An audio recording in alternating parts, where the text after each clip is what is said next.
この番組はご覧のスポンサーの提供でお送りします。Alrighty, welcome everyone. I'm Teeaboo. It is Wednesday, my dudes, and I am here for more Monogatari. So before getting into this, you'll already know which arc we're doing because of the title, but it was a bit of a struggle to figure out which arc to do first because there are a lot of people who say a lot of different things. And beyond that, figuring out like actual reasoning behind those is going to inevitably be spoilery, so I've had to like try to avoid that as best as possible, and I don't think I've been spoiled on anything. At least if I did, I didn't recognize it as a spoiler. So from what I understand, Hana Monogatari was in the light novel order originally next after Kabuki and before Otori, but potentially due to production delays, potentially due to a conscious decision, it was moved to the end of second season. And from what I understand, Hana is occurs chronologically like near the end, at least near the end of second season, maybe at the end of the entire thing. And so it's doing what we've seen multiple times from this series before, which is setting up the endpoint, and then we work back and figure out how we possibly got there, and that's our mystery, right? Almost in the same way that we know that this person will get murdered. How did they get murdered? Piecing together the mystery is the way that it works together, right? That's what I know about Hana. So I know that chronologically it comes after the media that comes in Otori, or the material that comes in Otori and the rest of SS, but thematically it's meant to go here. But from what I understand, a lot of people watched it this way, watched it with Otori first and Hana at the end of second season, and a lot of people stand that and think that's fine. And those that don't say it's not as big a deal as the Kizu swap up, and that if anything, it can be, you can deal with it by just like keeping in mind that like maybe some things are going to get repeated in Hana and stuff. Okay. Again, I don't know that much, so I'm in a tough spot here to decide. But I've gone ahead and made the decision that I'm just going to go with the broadcast order at this point. So we're going to watch the rest of SS, and then we'll get into Hana. Please don't hate me for this. I'm just trying to do the best that I can. And from what I understand, this seems to be the best order. And if it's not, then we can make up for it, or I can make up for it in my spare time by like going and rewatching. But what that means for today is that we are going to watch Otorimonogatari. I don't know how much of it we're going to watch. It's a 4-episode arc. I've been doing those in single segments. I don't think that's necessarily the best way to do them, but what we'll do is the same thing that we've done each time before, which is we will play it by ear. We will treat it as though I'm just doing each episode individually, and we will check in at the end of episode 2 to see whether I am desperate for episode 3, and if so, then we'll just finish the whole thing. If not, then we will cut it into 2, and hopefully that will lead to some better discussion and stuff. Just because I'm kind of painfully aware that when I do like 4 episodes in one video, the latter half of the episodes, which are usually where a lot of the cool and interesting discussable stuff occurs, I'm pretty drained by then. And so I want to like create a balance between quantity of content and quality of content, and I think the best balance for that is 2 episodes, but if the arc demands it, then we'll watch all 4. Okay? So yeah, nothing set in stone. We're just going to play it by ear. You'll already know because it'll be in the title and stuff, but we're either going to watch 2 or 4 episodes of Otorimonogatari. The first, or the only arc of which is Nadeko Medusa. So we are once again continuing with this theme of like retreading the same ground in different ways for each of the characters that we met in Bake and in earlier. So Nadeko is an interesting one because I don't dislike her at the moment, but I have heard that a lot of people do not like Nadeko Saruga. Like, I don't want to call her Nadeko Saruga. Flashbacks to calling Guy and Saruga. Oops. Speaking of which, I've heard a lot of things that I got wrong in the last episodes, or in the last reaction. I've heard it. I know. I'm a dum-dum. Yep. Anyway, Nadeko Sengoku, that's her name. Snaky girl. And in this case, Nautical Medusa. So Medusa being a classic mythological creature and villainess, the snake-haired lady who turns you to stone with one glance, who was eventually defeated by a guy with a very shiny shield and a sword and the ability to not look at her without seeing her the shiny shield. Classic story. I wonder if we are going to rehash any portion of that story, given that we are dealing with a snake lady. The idea of a man freezing upon her gaze or upon gazing on her is potentially interesting stuff, an interesting subject matter to get sort of symbolic with, especially when we've got a character as openly perverted as Araragi. Like, there's a really easy route to go with that, which is see cute girl, freeze. Ta-da, we did it.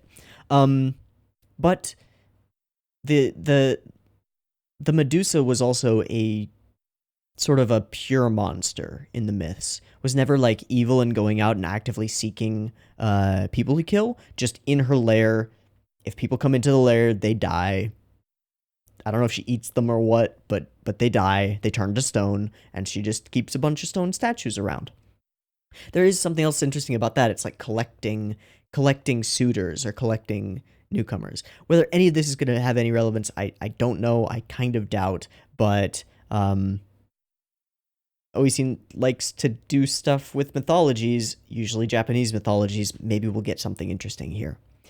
Last time we left Nautico, we got the snake off of her, but the snake, as far as I recall, is still active and would have gone back and gone seeking the person who put the curse on her in the first place. And we haven't heard anything about that since. Whether that will play into this, I don't know. I don't actually know where this falls timeline-wise, chronologically, whatever. I assume I actually don't assume anything. I'm just gonna go in blind.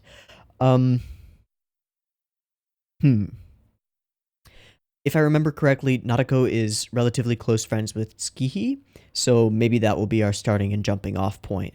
Gonna keep an eye out for other characters that appear. Anything interesting about them, or the way that they're acting. Anything at all. I don't know. I'm gonna keep an eye on Naruto, because, as I said before, my perceptions of her do not line up with the perceptions that I have heard about her.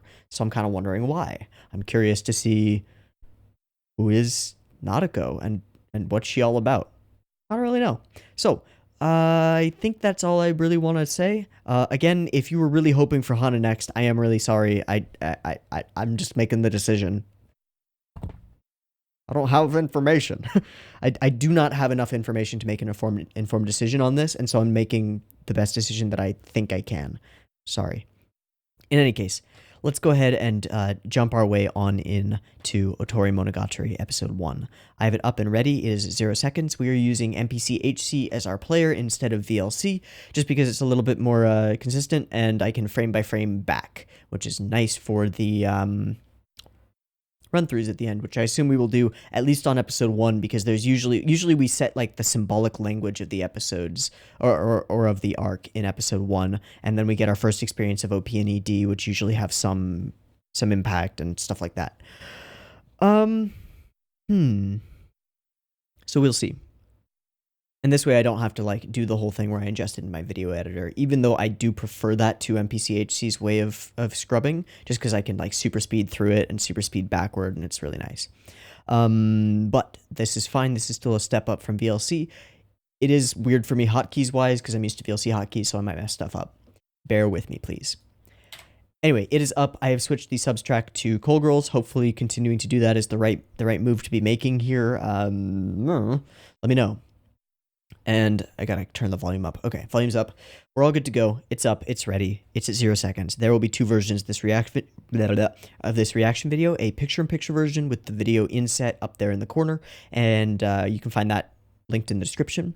And there will be a timer-based version up on YouTube, which you are watching right now. It will have a beep-beep timer and no video in it. Just subs at the bottom so that you can make sure that you're synced up. And if you want to just, if you know the arc really well and you can just skim through it, see how I react to it, you can do that too. And if you're wondering why, it's just for copyright. Automated bots are a bitch, and I don't want to deal with them. So I link the picture-in-picture versions elsewhere. Plus, this way, if you don't like watching it in a picture-in-picture version, and that's totally understandable. You know, if you've got a smaller screen and the subs end up really small, I try to make them as visible as possible, but it can be tough. Then you can watch it like full screen on your screen with the timer version minimized or whatever. I don't care. Do what you want. So if you are using the timer-based version, there will be a beep beep timer to sync up. It'll go boop, boop, boop, beep, and on the beep and the green light is the same frame that episode 1 begins on my screen, and the same thing will happen in each episode that we watch. So if you're using that method, get it ready because the timer's coming right now.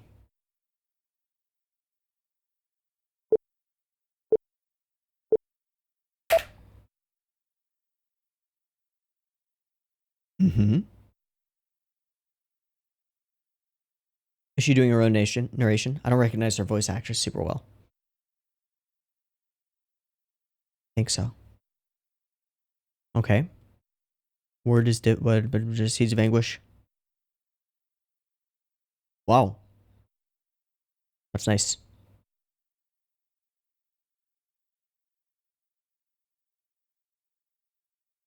I didn't find out I was 2010 until like a couple years ago. Because they always stop you when you hit 2020 on the chart. The routine you could rely on no longer works. Your body and soul are worn out by it so completely that you suddenly... Wow, okay. So she's talking about these like normal things about herself that totally do not reveal any of the other stuff. Which is the fact that she is in mental turmoil of some kind. But why?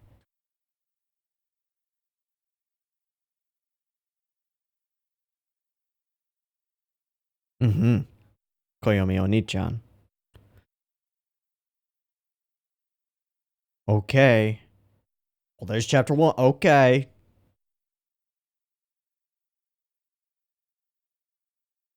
Where is she right now? Is she at the temple? Yeah. And her hair is white. She's speaking to the snake. Is that the second snake? Or is this... Hmm...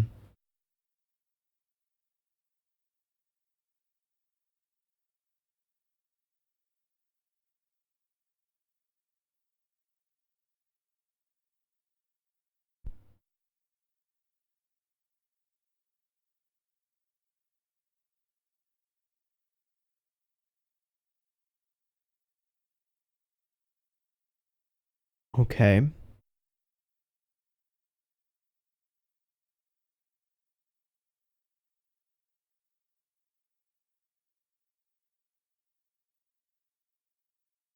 No one is the same person for a long... For a while... For long... Bleh. Okay. So, Koyomi is here. Yes? Yep. And blows the roof off. I wanted you to chase me here. I wanted you to save me, and I wanted to be exterminated. Okay.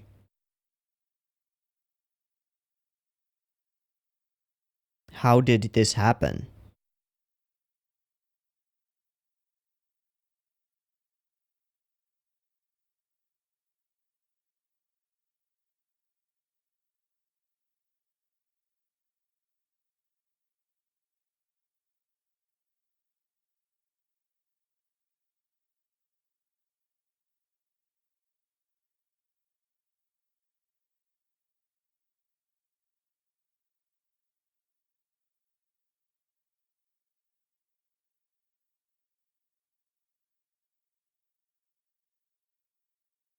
But why?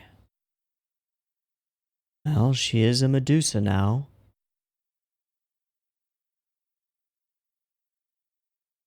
Hi, Shinobu. Like a god? Ascending.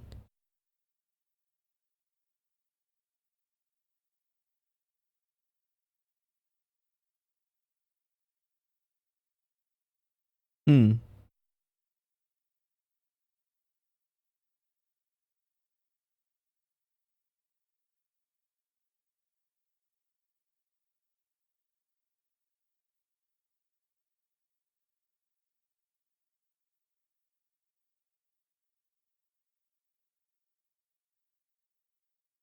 How did we get here? Okay, so I thought that Hana was the how did we get here moment. Ah, with her. Yeah. I don't understand.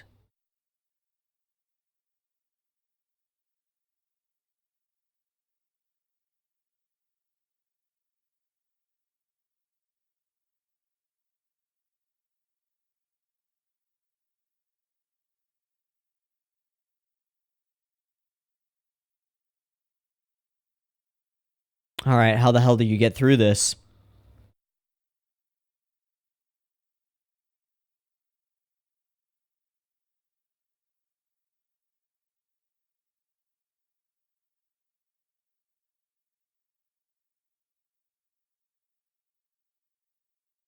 That's my question. And we're gonna go and flashback, aren't we?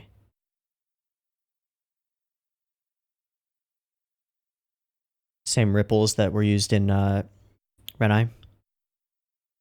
Oh, and backward. Oh, okay. With creepy laughing.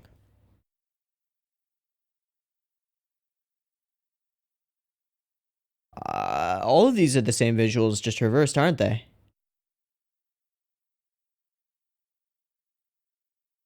Not all of them, but a lot.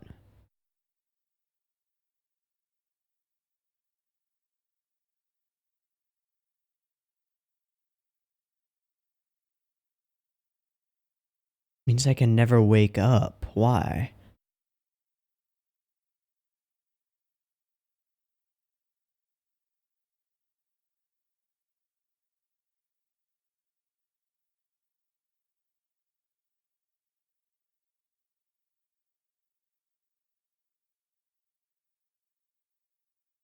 Ooh. Zambu, zambu, zambu, zambu, zambu. All right, then. Wearing tiger feet. Okay. Wow. All right.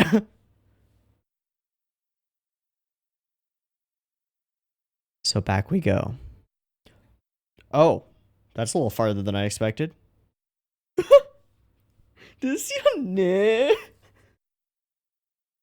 Good. That works. Who? Who? Those were all their house stuff.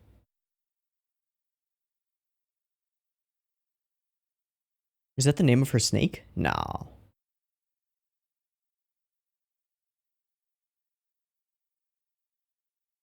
Why the codification?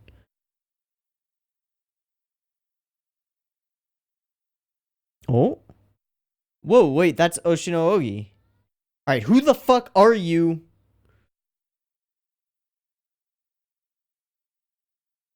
Alright, that was dope. That was less dope.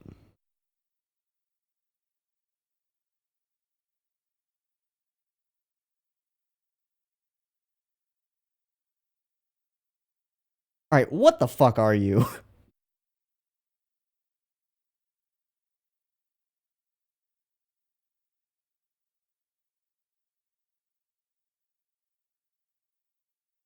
Do you have hands?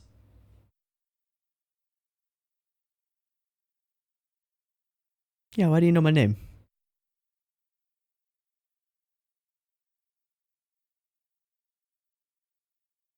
Something faux pas? Time travel?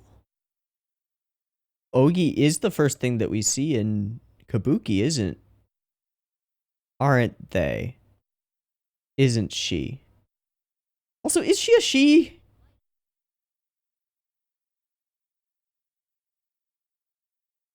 Sense of improvisation?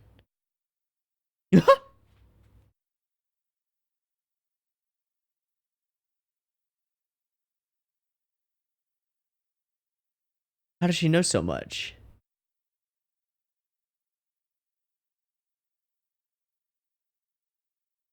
Uh-huh.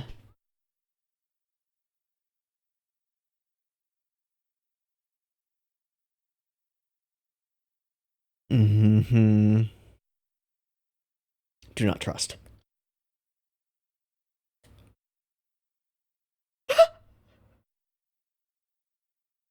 Oh.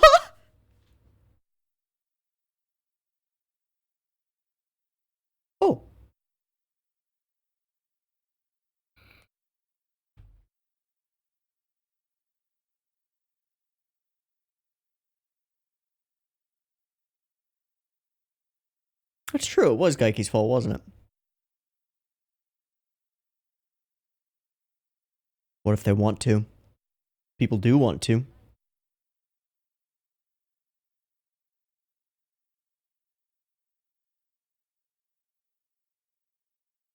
This feels like theme setting. That she thinks she's a victim the entire time, but becomes the perpetrator.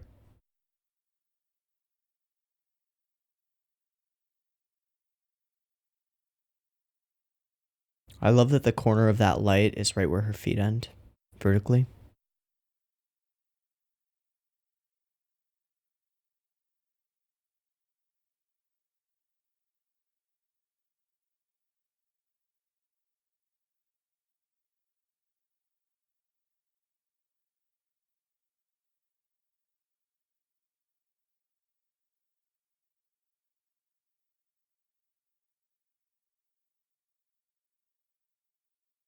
Maybe you were a perpetrator, too. Well, thanks for laying things out like that.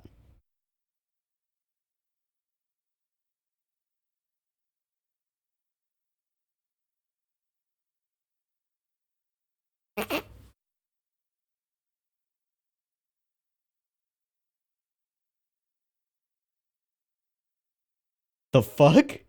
We just had that's the second time the author has kind of like spoken through Oshino Ogi, right? A lot of time had passed? Yeah, that sounds Hanakawa-esque.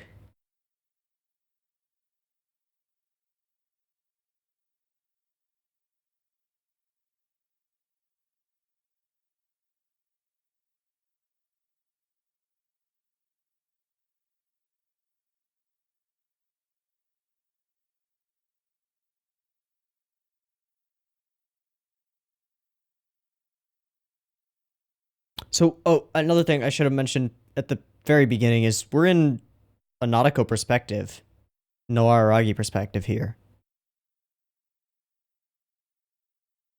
It's becoming more common, so.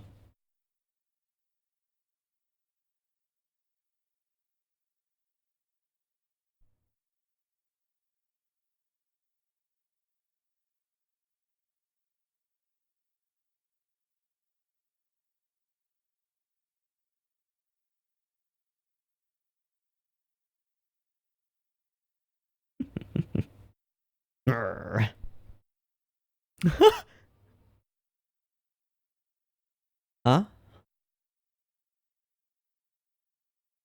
Then where'd you get the...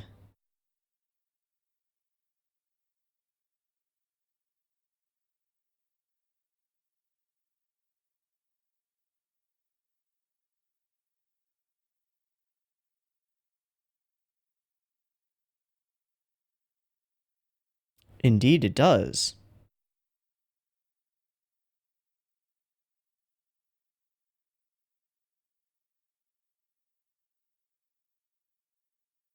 Hmm.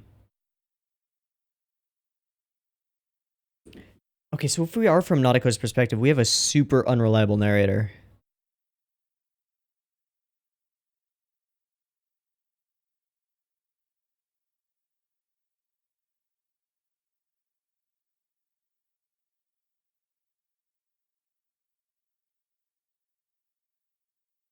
Righto.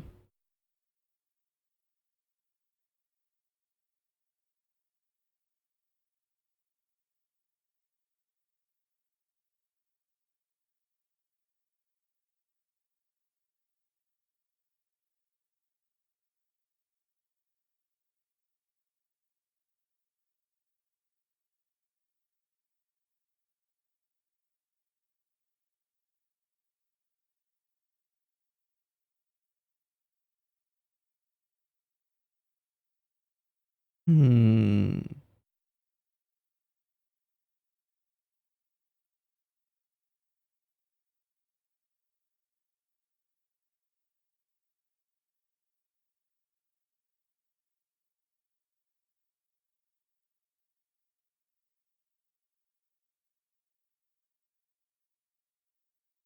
Class where everything was predicted.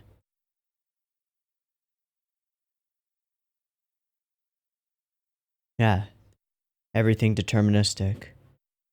And nobody really gets along. Okay.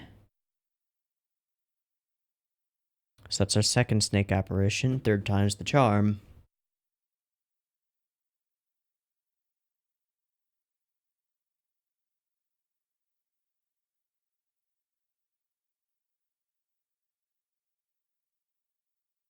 Can't talk properly because of Saragi.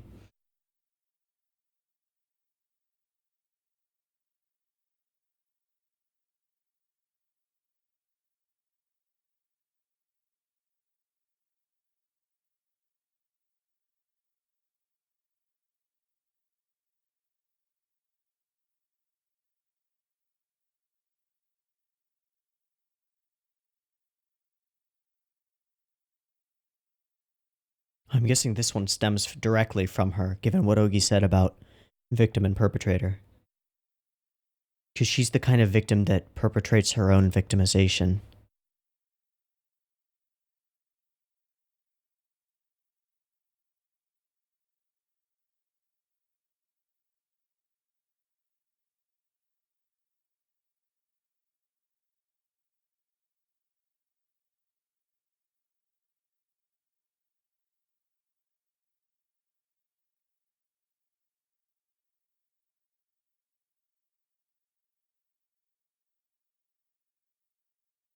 Speaking of which... Nope, not gonna bring up Ogi.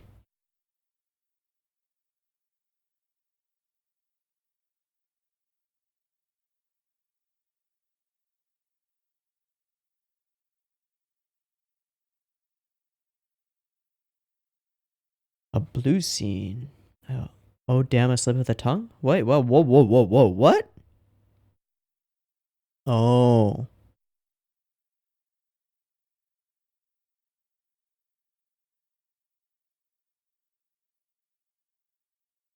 Just looking forward to seeing you. Mm-hmm. Mm-hmm.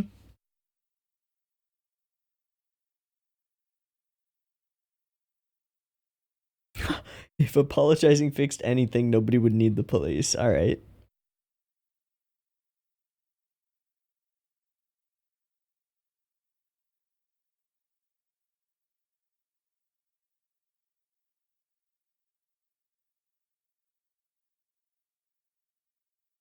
Hmm.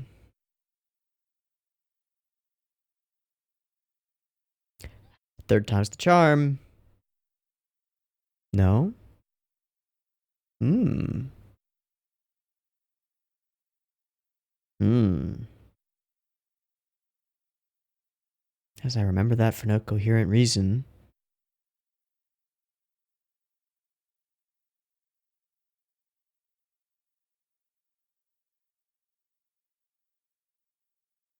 It's you.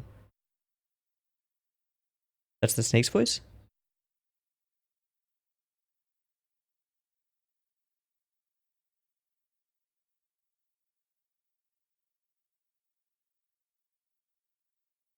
Ooh.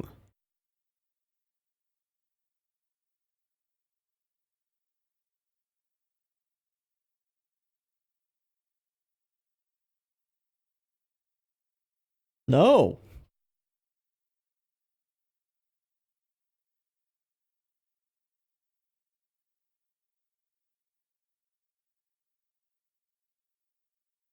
Okay, that's different.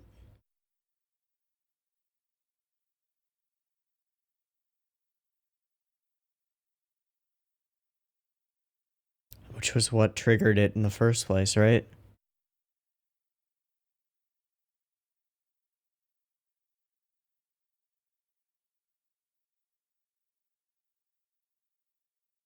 It's you.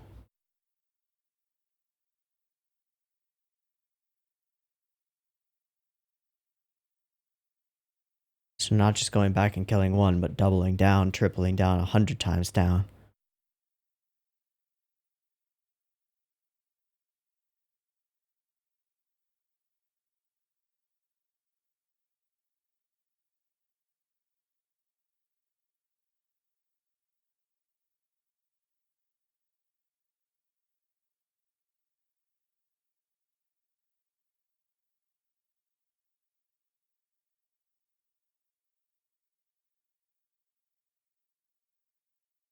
Offering a bargain, eh?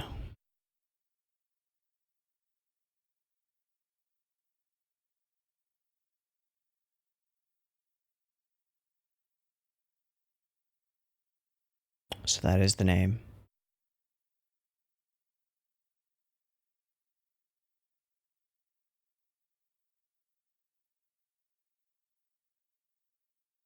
Oh boy. That is one big fucking snaky boy.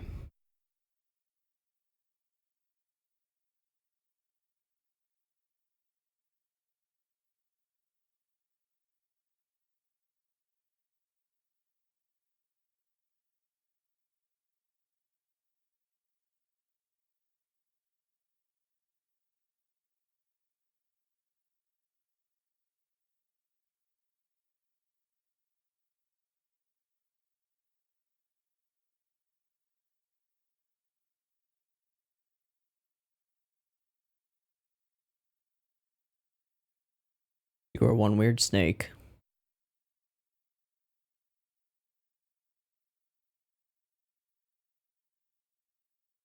Well, what do those compatriots represent?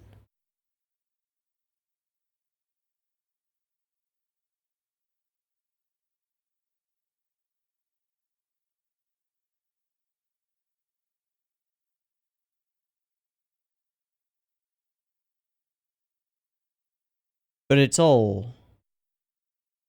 Like, how much of it is actually true from the snake? It's all manipulation. And now she makes the deal.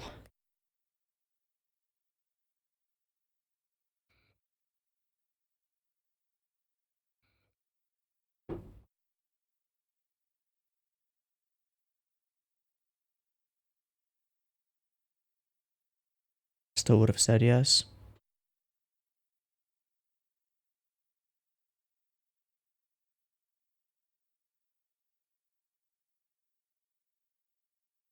So she doesn't regret it.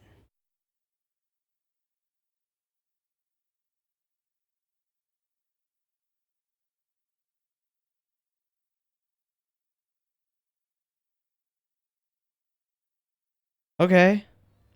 That was fast.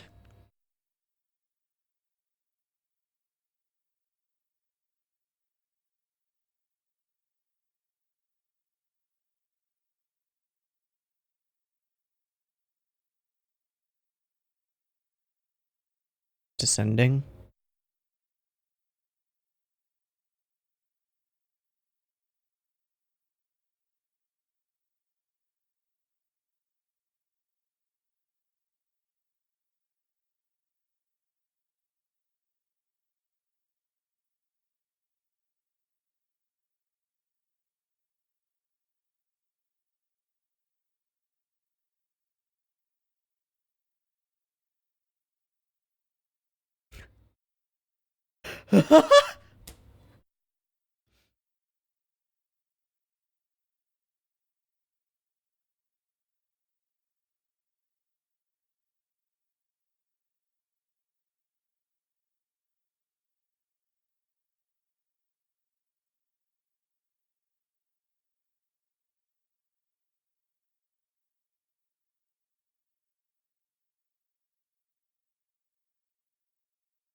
Okay, preview thingy.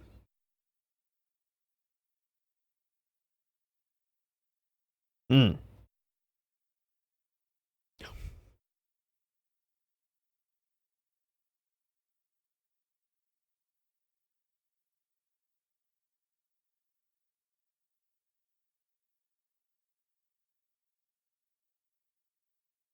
Fuck your titration questions.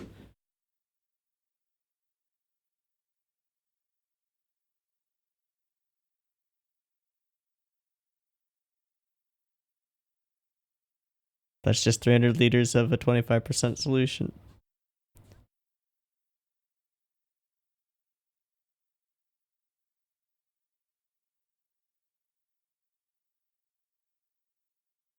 But that's not how... Okay.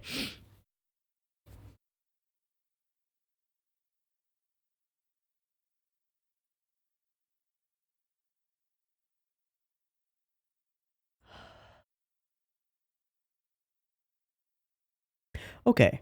So we start at the end. Actually, we don't start at the end. We start in her head. And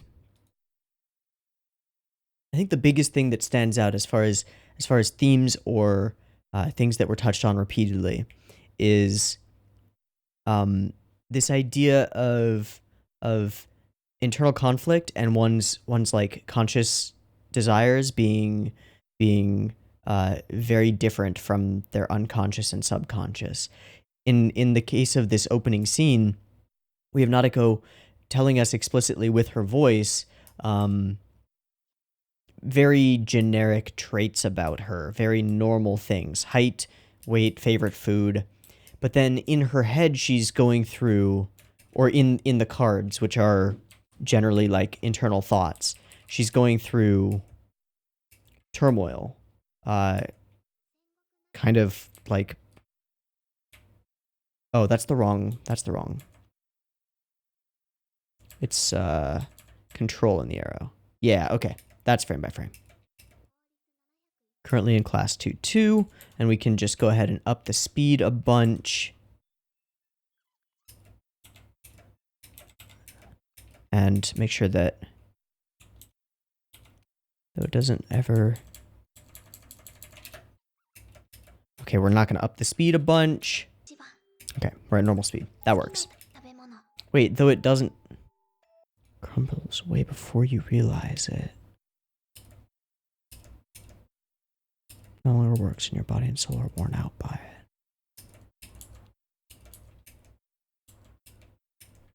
Yeah, the only thing I can think is turmoil. I can still persevere as long as my love is strong. If the person I love stands next to me, I can stand strong and walk proudly. The person I love being Araragi. So, here she is. Her hair is white and snakes. If a stranger saw me now, what would they think? They would think you're a monster. Most likely. Would they think I was a thief? Every one of them thinks only about snatching each other's entitlements, says the snake who seems to have stolen the girl. Interesting. So, in these past few days, which I assume are the story that we're about to tell, you've felt that more deeply than anyone. The snake is oddly nitpicky about what is said and the way it is said. In this case, saying that it very much depends on who a person is at a given time, which is a thought that I agree with. I don't think that people are the same people all the time. I think that people become very different people over the course of their lives. So, we get our setup for what I assume will be the final battle. Somehow, Araragi is not regenerating. It seems to have to do with Nadeko's poison. Okay.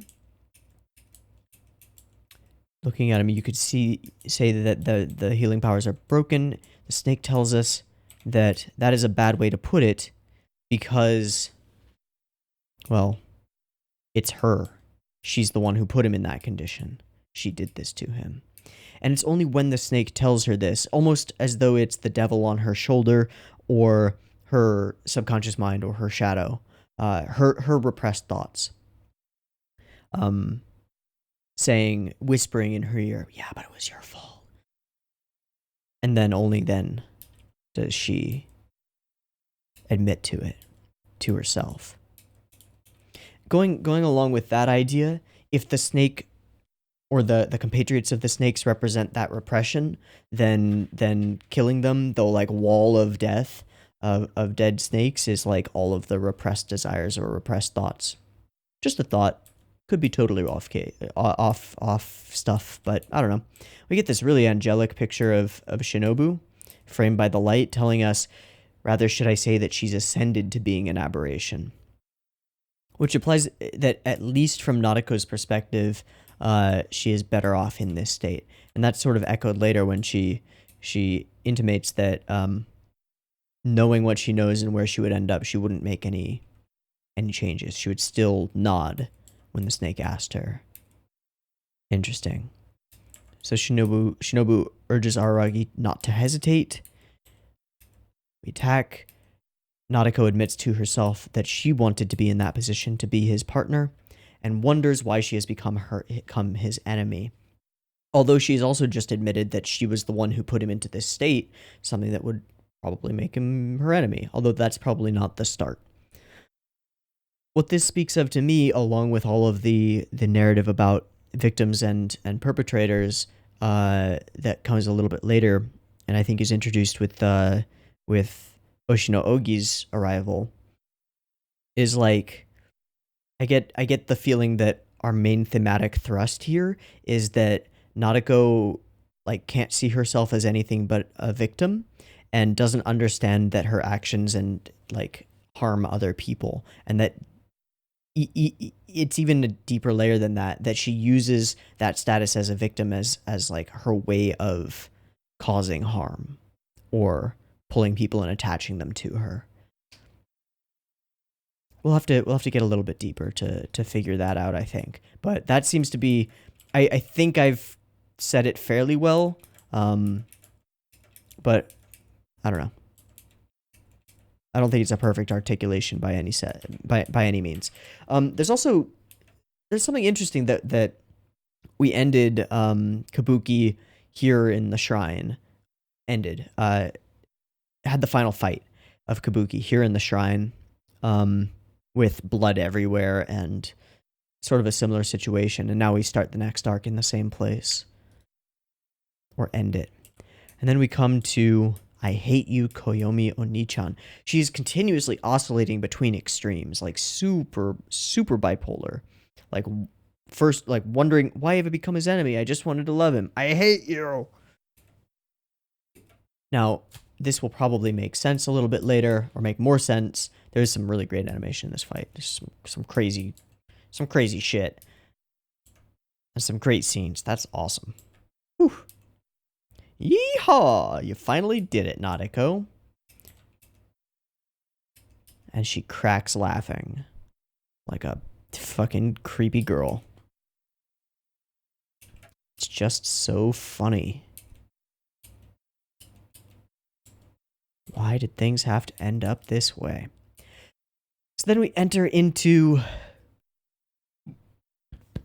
weird alternate version Renai circulation, where the first scene, I think, is the last scene of Renai circulation just done backward. And a bunch of these other scenes, like, I believe that one is correct. But then there's a bunch of new stuff as well.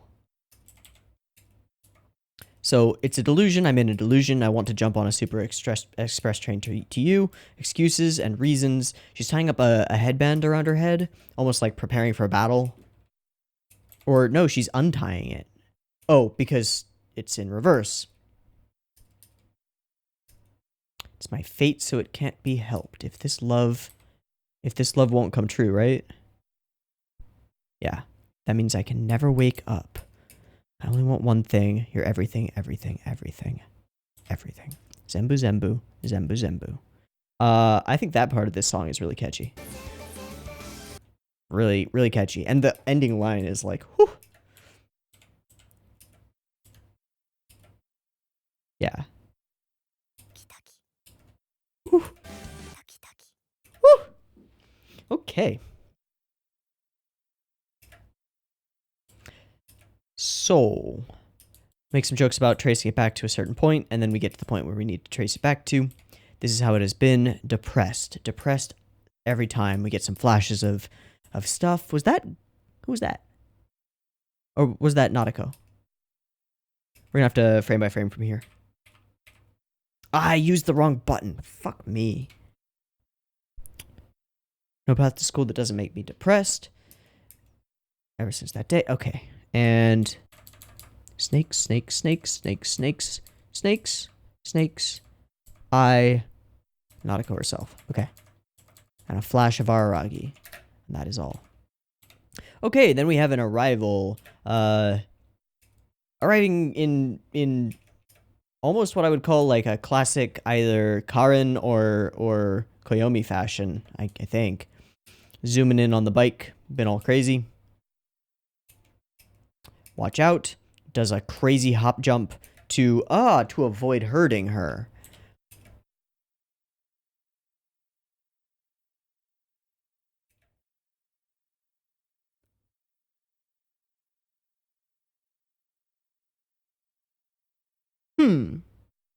So she's just standing in the way, musing to herself, and that in and of itself is the only thing that causes Ogi to be forced to do this jump, which causes her to like roll. I'm gonna roll with calling Ogi female. I am not convinced at this point, but she is wearing a seirafuku, so I don't know, go with it. So we get the lookout, the big boom, the big thwam, and the tumble, and there's some cool animation here. CG bike looks great. Are you alright? And I am fine. She actually does like an Undertaker sit-up thing. Yeah. Which is great and classically creepy. Oshino continues to be extremely creepy. Like, less facial features than usual. No features in the eyes. Very dull-like and creepy. So then we get this thing with, why do you know my name and all that stuff. And Oshino plays it off as like, yeah, my uncle told me. I'm not sure if I buy that. There might be something more going on there. I'll buy it for now, though. There's a frame here of a faux pas. Why do you know my name? Oh, the light on the floor changes throughout this scene. That's interesting. Sense of faux pas. Okay. Classic head tilt. Okay, light is still like this. When does the light change? And then she like explicitly says certain things that you would think like maybe should be offline, like in her head, and doesn't appear to have hands, which is interesting. Yeah. It's rare to see someone who is purely the victim of an aberration. Usually it stems from them to some extent, or they are to some extent the cause of it, and just unwilling to admit it. Or are you still thinking of yourself as a victim? And she is. So now at this point, that's when the light changes in the scene. So before this point, if you look at the floor over here, there are buildings. Yep. Buildings and stuff, and we've got this shadow which points almost directly at Nadeko's feet. And then once we hit that point, once she asks the question about being a victim, all of the buildings are gone and cleared out, and it is just this triangle of light, which again lines up almost perfectly with her feet. It's great framing either way, I think. If you keep looking down and staying quiet like that, then yes, maybe you'll be able to remain the victim. And then this plays into the thing about the bike thing. But will it go well this time around? So Ogi hardcore foreshadows and then lays out the justifications for like why people engage in victim behavior, which is a real thing. It is easier. You can get pity for it, and sometimes that can be easier than being strong. Then we get into some deeper wordplay with it. Flip that again, and maybe you weren't merely a victim from the start.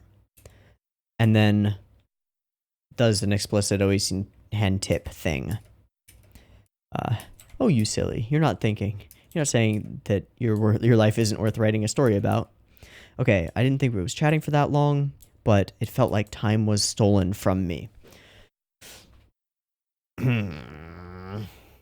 I don't recall any lines like that from Araragi after conversing with Ogi Oshino. So the stolen time implies like multiple personalities, but I don't think that's what's going on here at all. I don't know what's going on here. I'm actually going to just say it's random, and I'm not going to read into it. If it comes up later, that'll be cool. So, snake. We got snakes. We got snacks. I love the design of her school. It's like so frequently shot with these huge fish eyes that sort of isolate her in the frame and make everything else pull away from her. Oh, that probably sounded really bad because I have my arm in front of my face. These big wide fish eyes that pull everything else away from Nadeko and make her seem really isolated in the center of the frame. Really nice. I really appreciate just like the smooth slide downs of all of these who's. Oh, so great. And then we have her going through what I would call like rationalizations or justifications so that she can blame someone else. In this case, Kaiki, who is an obvious person to blame and is to blame as far as we know. But there's also something in the like joy she expresses when she's like, he's a safe bet. Yay, we're safe now. Whew. Okay, I've never met him. As for how we've interacted, he is super important. So if you leave out my family, Koyomi Oni-chan and Tsukihi-chan, then he's the one who left the biggest impression in my life. My life deviated greatly because of him. And then she realizes that saying it like that makes her sound like the victim. And I believe she flashes to Ogi at some point during there, but I don't have time to look for it. It was the environment around me. It was not me. It was never me. Maybe I'm getting sidetracked a little bit. But I think this should be elaborated upon, so allow me to reminisce. Kaiki-san targeted every junior high school student. I will keep it brief. Okay.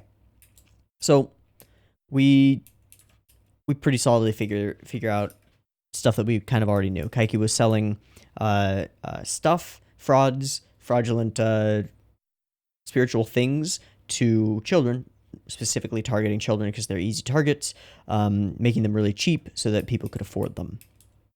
And everyone did that, and this led to a strange scenario in the class where everyone knows too much to the point where everything is essentially deterministic.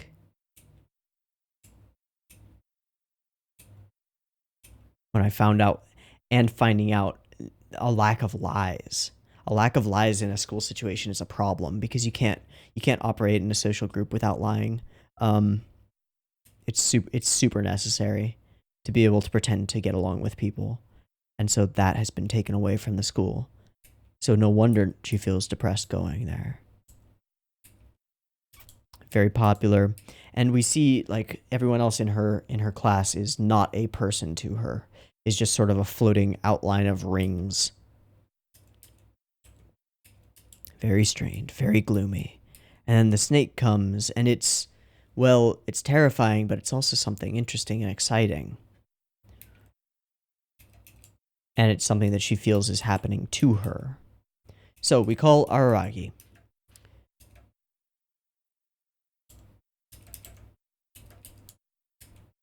Have reasons that are befitting. Wait until evening. She has this moment of like, yes.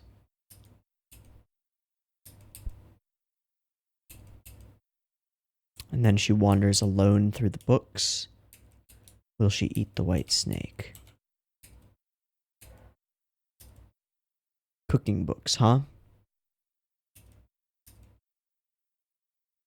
Not like eating anything and everything is always the best course. Might be some other better way. Mentions Oshino and she doesn't even connect it to the other Oshino. And then she says, I'll look forward to it. And we get, I think this is the first time I've ever seen a blue scene. I don't remember ever seeing a blue scene, at least not this vibrantly blue. Lilac, yes. Magenta, yes. Red, absolutely. White, black. Don't think we've ever seen blue. Okay. I'll look forward to it. And whoops, oh damn, a slip of the tongue. Which is also kind of like snake-like, right? Interesting. Can't talk about it, can't explain it. Looking forward to something involving aberrations, but this is the struggle that she goes through. She feels absolutely unable to express her actual desires. Interesting. Then we get this line about the police, which seems more important than I think it is. If apologizing fixed anything, then we wouldn't need the police.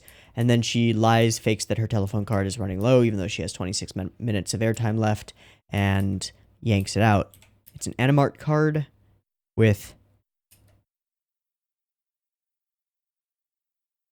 I wonder if you could recognize what character that is from that.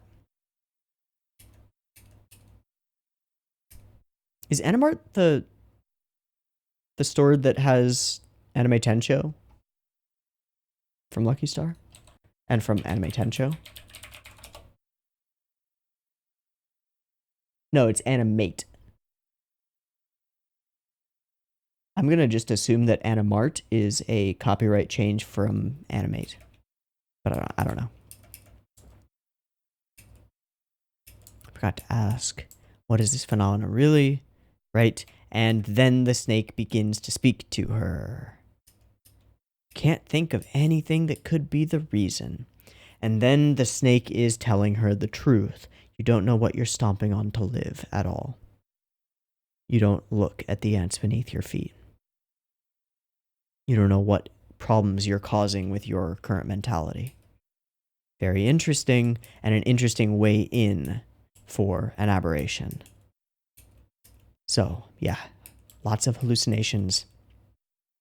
And then there's this line. There is no such thing as a victim. At least purely a victim. Only wrongdoers exist in this world. Very, very, negative view of humanity. But an interesting one. So, we arrive at the shrine, and there are absolutely tons and tons and tons and tons of dead snakes. Everywhere. Killed, stabbed by Nadeko herself.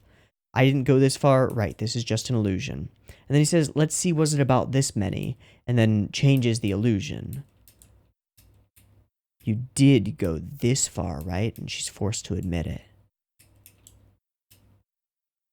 And then the deal is laid out. I will allow you to atone for your sin. You just must look at me. And like a couple of aberrations that we've seen before, it seems that the moment that that she looks at him, it's over, essentially. But not quite with this one, because she actually has to accept the contract. She has to nod. And we put a lot of emphasis on that. You looked over here. You looked at me, Kuchinawa.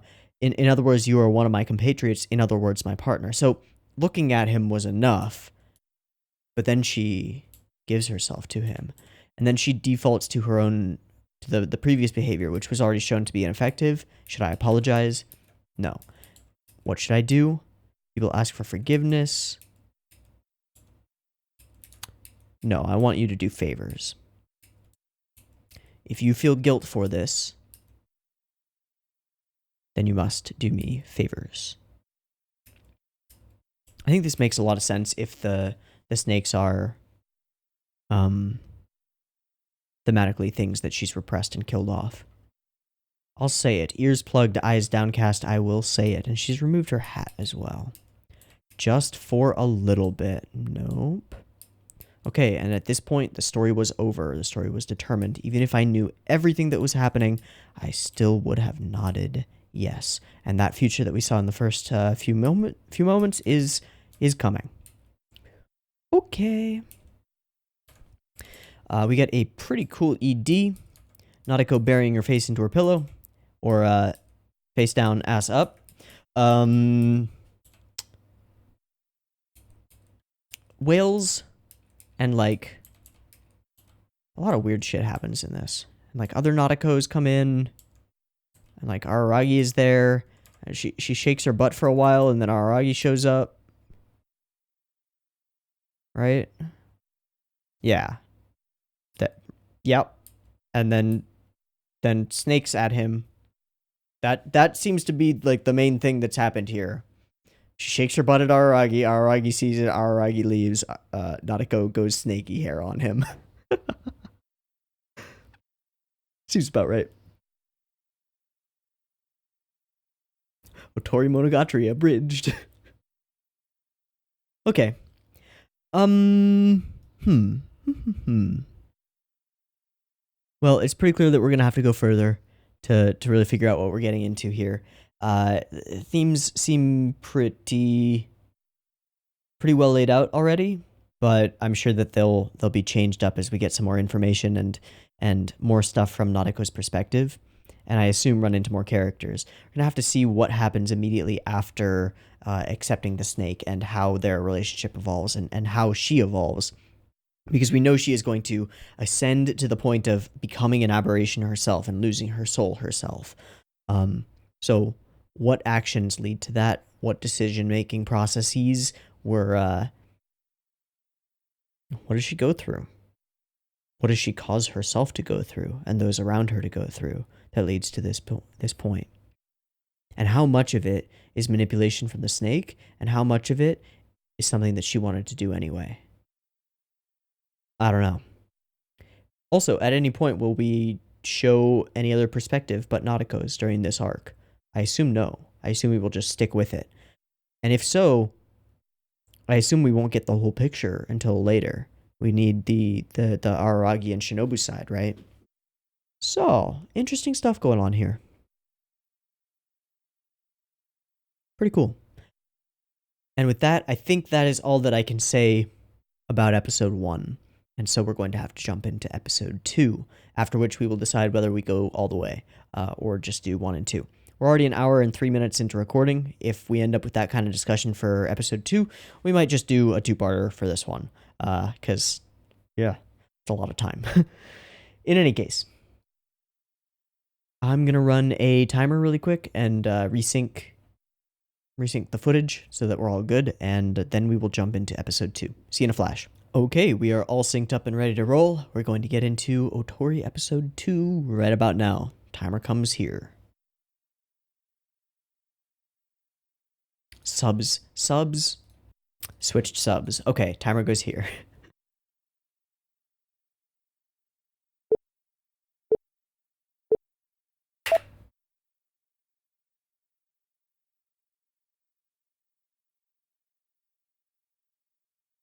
This is post that, though, and she's lying.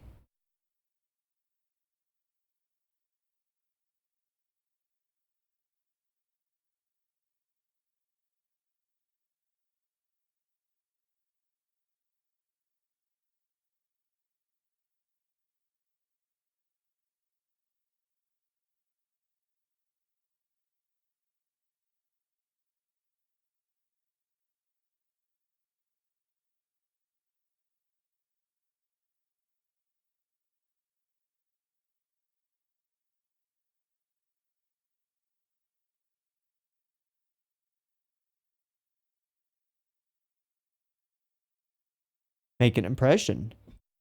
Yeah, make an impression.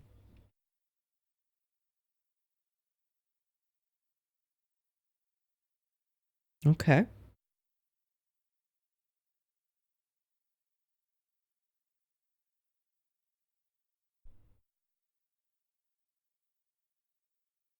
Exactly, well, not completely.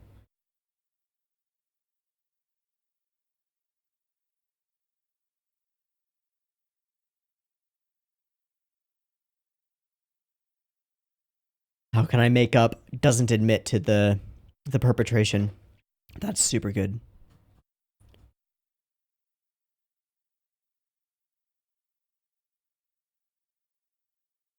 That's super good. How do I make up? And then instantly the thought stops and goes to, what do you want from me?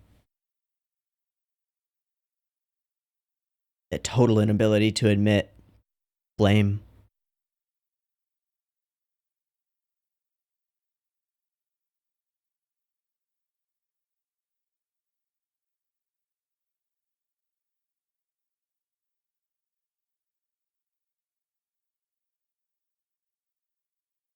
Sorry that I'm yawning. I don't know why. Actually, I do. I haven't slept super well the last few days.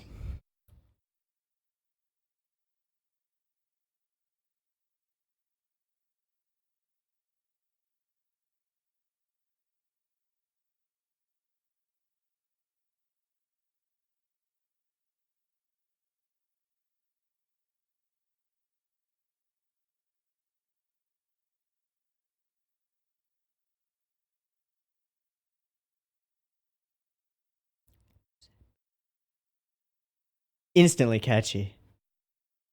Whew.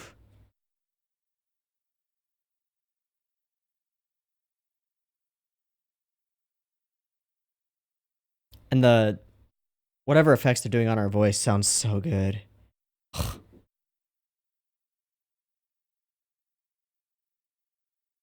Seriously, that makes my breath catch every time. It's weird.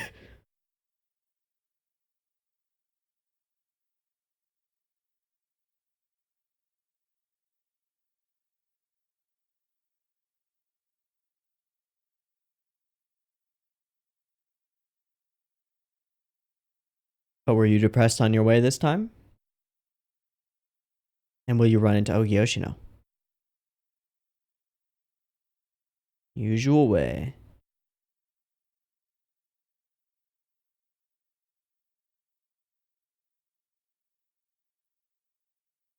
It's the snaky.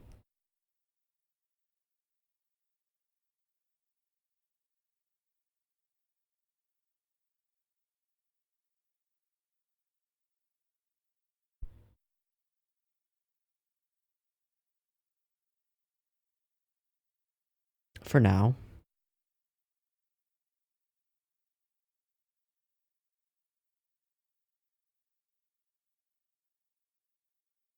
That framing.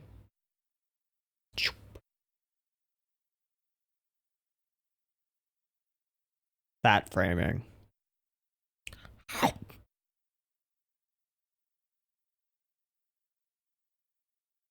Just like you, eh?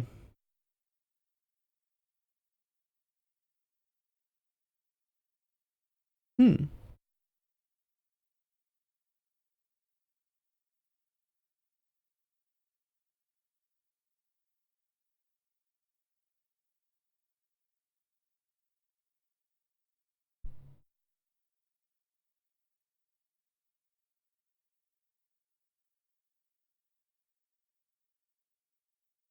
So you say.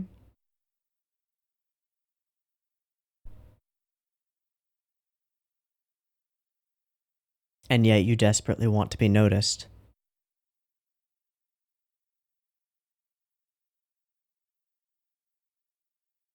At least by Araragi.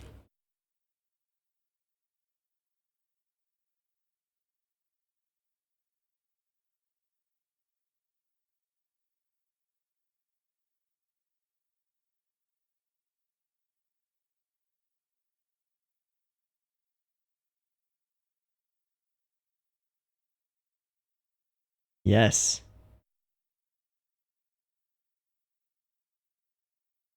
Yeah. Ignore. Ignore and dismiss without interacting. My survival technique. Look away and stay quiet, wait for them to disappear.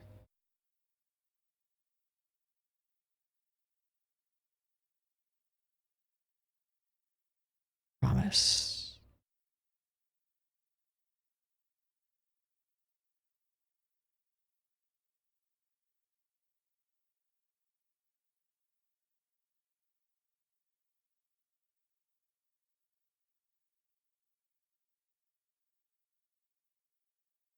Wow, that shadow.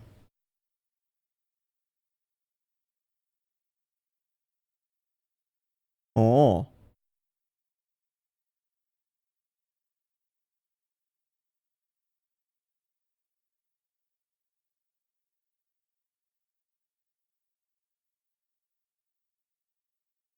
Hachikuji? Yeah. So the fact that they used up all that energy to time travel back. Oh, wow. Okay. Right. No belief in no other energy to support you.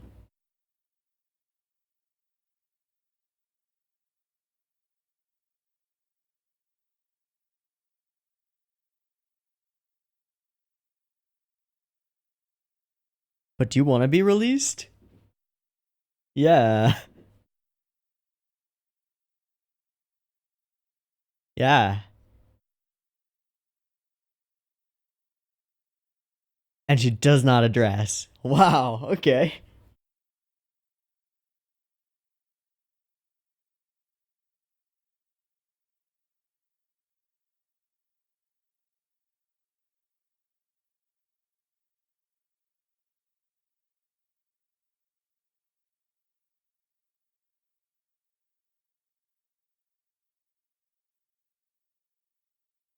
Yep.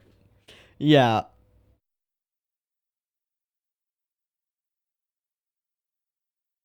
That's Kaguya from that one scene. Holy shit. What the fuck? What? Just match the channel? So, vibes, eh?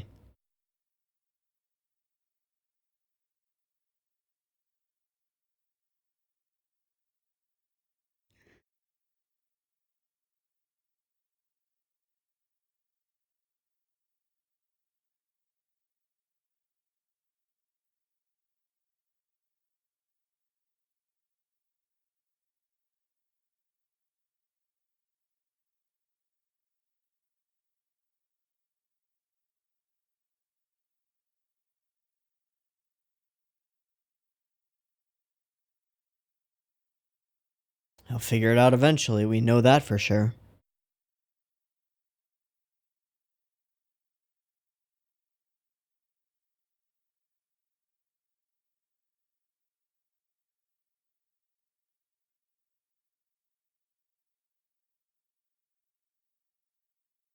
Well, she does want to be saved by him, but she also doesn't want to be seen as a victim because of what's been said to her in the last episode, I think.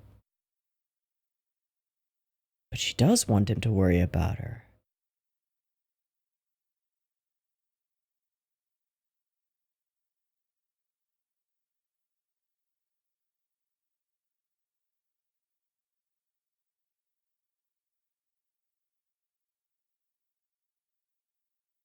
Liar, and you're a deity too. Panda sensei?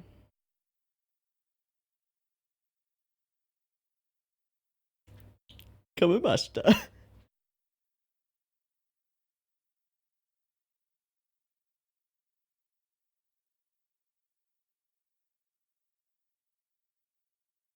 Hmm.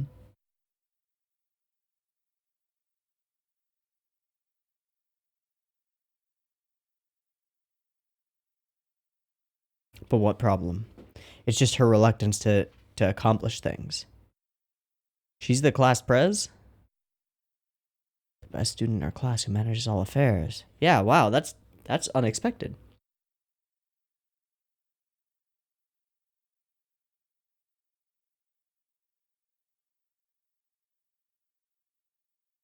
How did someone quiet who isn't noticed end up there? Ah. Yes.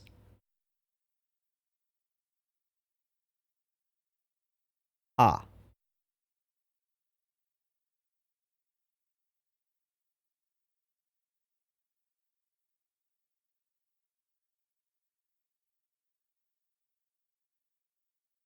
I see.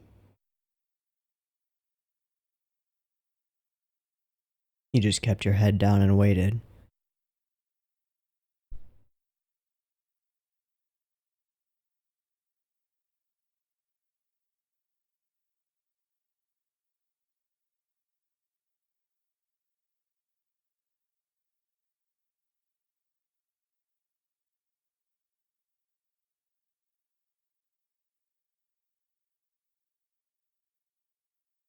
According to the book, the line I prepared. What?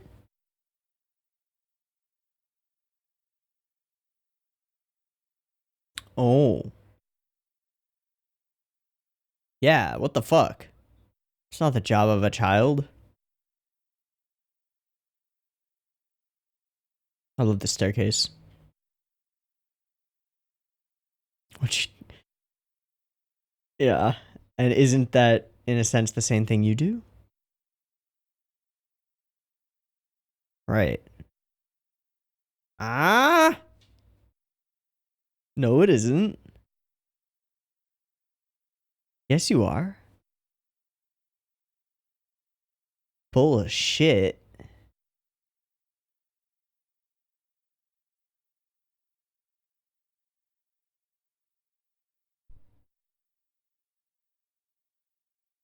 That's her armor, isn't it? I haven't done anything.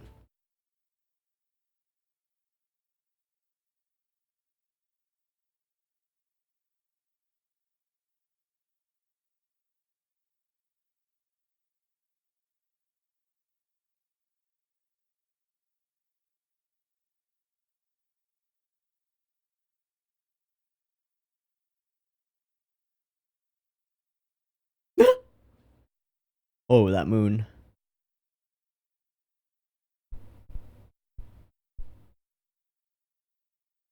And just wandered?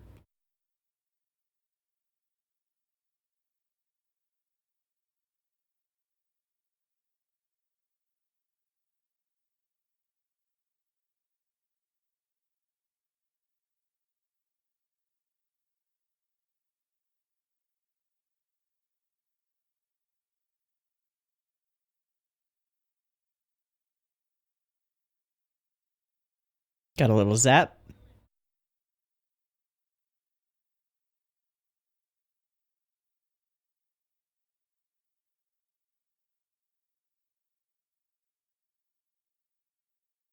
That was fast.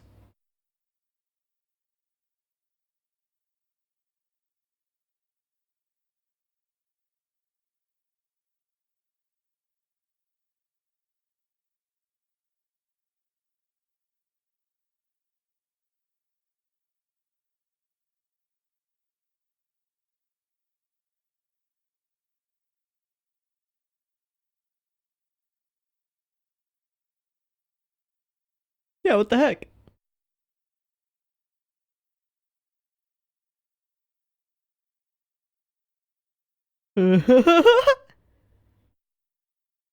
Ah. So that you get a buzz from elsewhere.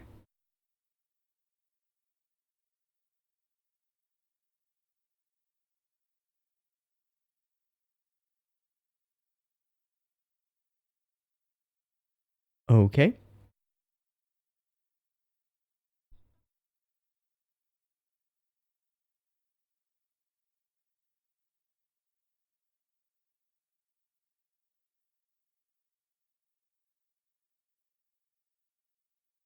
Oh, hi, Aragi. Because I didn't. Oh, our eyes met directly. Our eyes met directly. Uh-oh. Medusa now. See if that comes into play.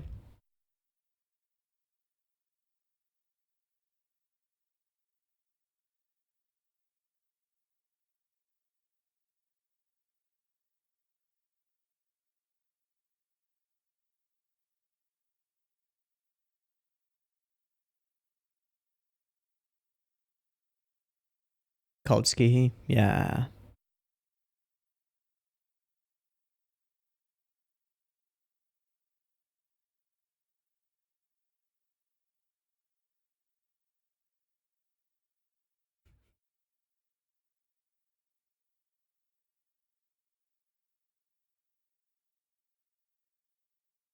Probably not much. So now the snake gets to meet Aragi. Wonder what the snake will think about that. And will he notice the scrunchie?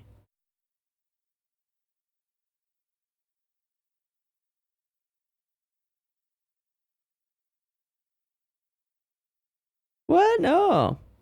I'm not a victim. Yeah. Doesn't want to be seen that way to him, but does want to be treated like one by him. Ah, she's so internally inconsistent.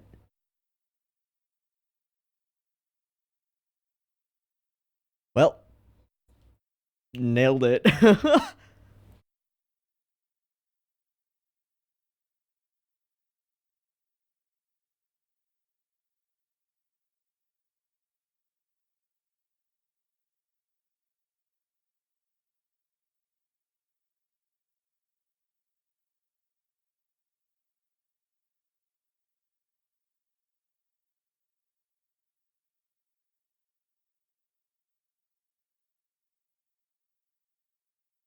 We get one of her transitions out.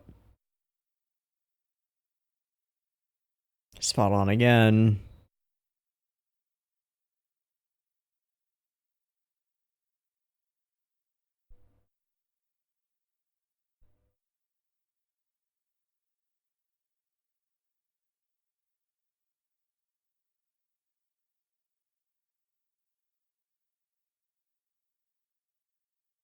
But she won't. She's just repeating what she's told, what she thinks that he wants to hear to get out of there. Ah.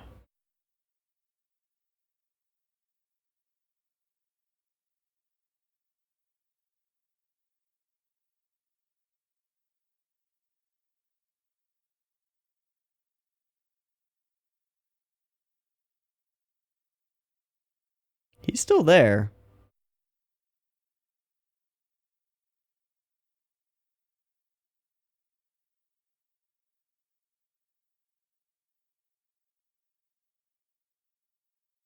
Mine on the floor.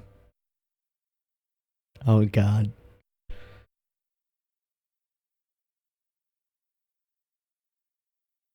No, you can have the bed. Oh, God, she's so happy.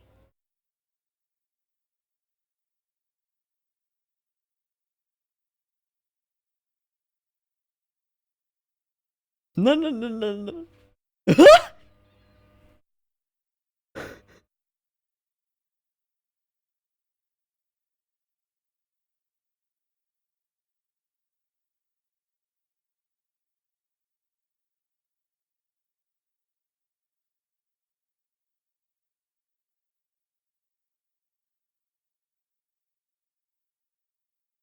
I was waiting for it.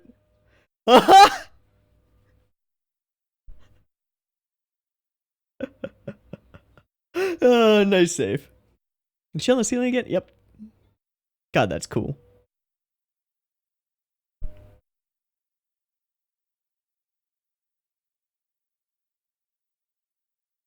Yeah, so you just punched yourself in the face. Damn. Oh.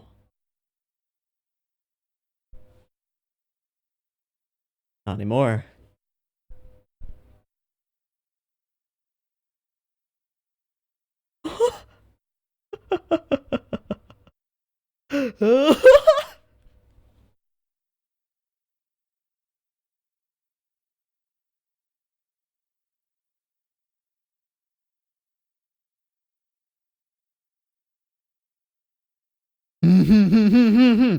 Not even close. But yes, yes, you are the cutest, Shinobu.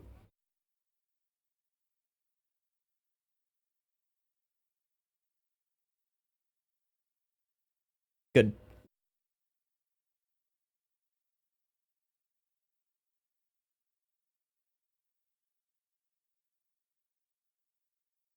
It's armor. Armor.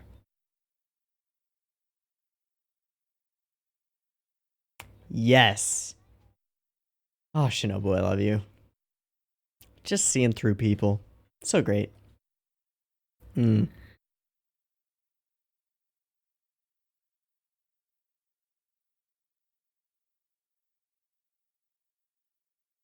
That is true. She can relate to her on an interesting level.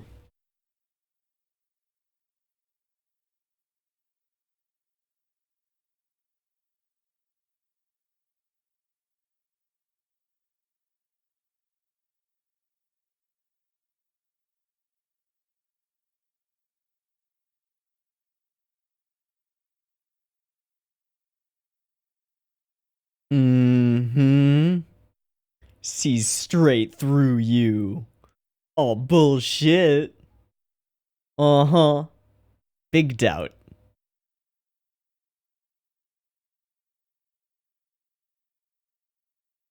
Ooh.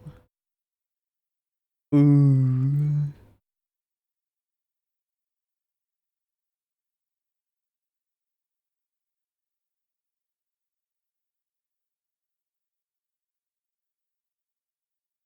So you say, but you keep acting.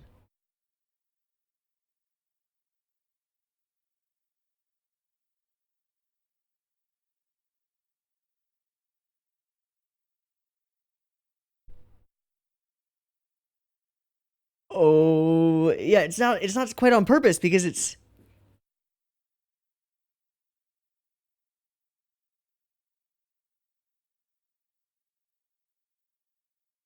but a monster underneath.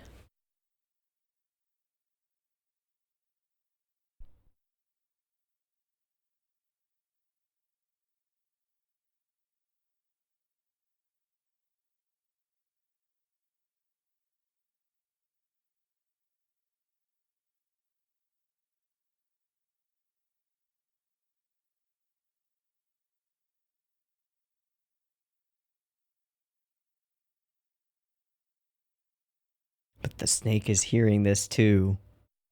That's the thing about this whole conversation.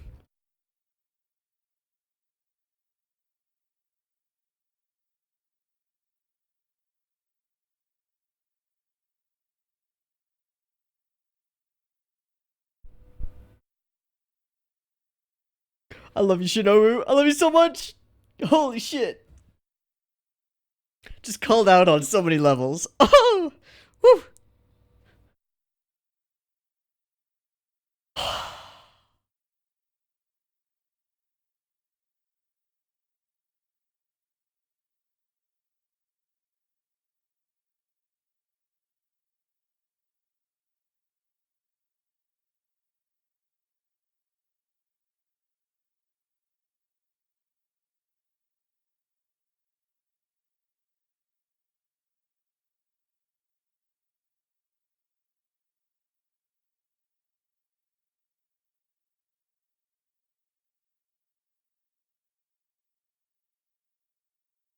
I want to be deceived.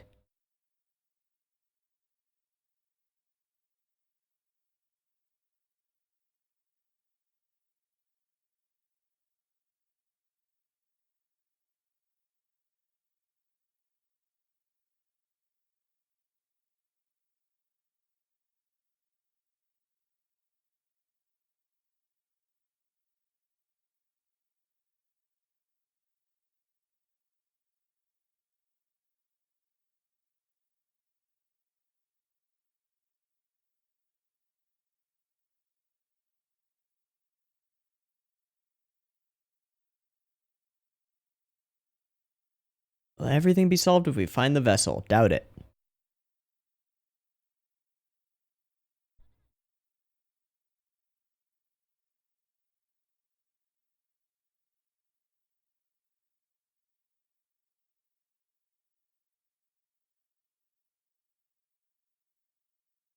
So Fire Sisters are gonna help?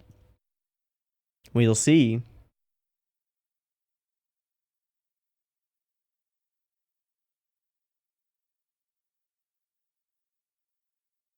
Physical form to your gratitude?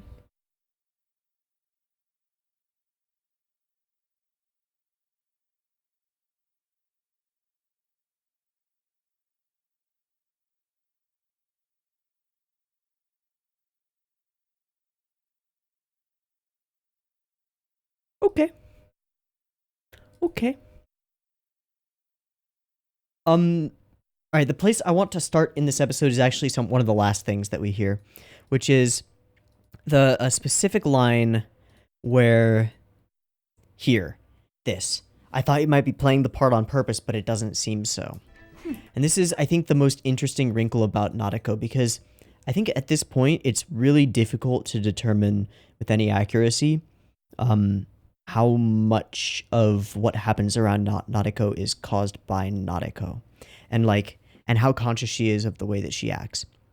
Because if we take the themes that have been set up of being a victim or acting like a victim can make you the perpetrator in and of itself, and beyond that, like, it can be a powerful armor for just protecting oneself from potential trauma, and just like as a shield, which makes life a little bit easier in a way. And I think the question of accountability on Nadeko's side comes to like consciousness. How conscious is she of what she's doing?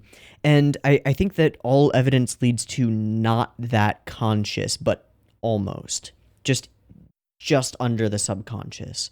We've got the lines about how someone self-aware is the most or someone without self-awareness is the most dangerous, and I think that fits really well. And in this case, even though Shinobu has truly seen through a lot of Nadeko's existential charade, even so, she believes that it's genuine, that it is a genuine, natural form of this cuteness, this form of moe that we've got going on. Which again is Nishio-isin getting a bit meta with like tropes and stuff. In this case, we have a girl with stated good intentions who causes bad things around her, which is I guess maybe a kind of gap moe, but I don't know. I don't want to get too deep into like Oisin's weird stuff. So she goes with fiendish, and the response is devilish. Okay. Get this cool imagery of her eating berries with everything whited out, and her with the same red eyes that she has as Snaky Girl. Fiendish, devilish.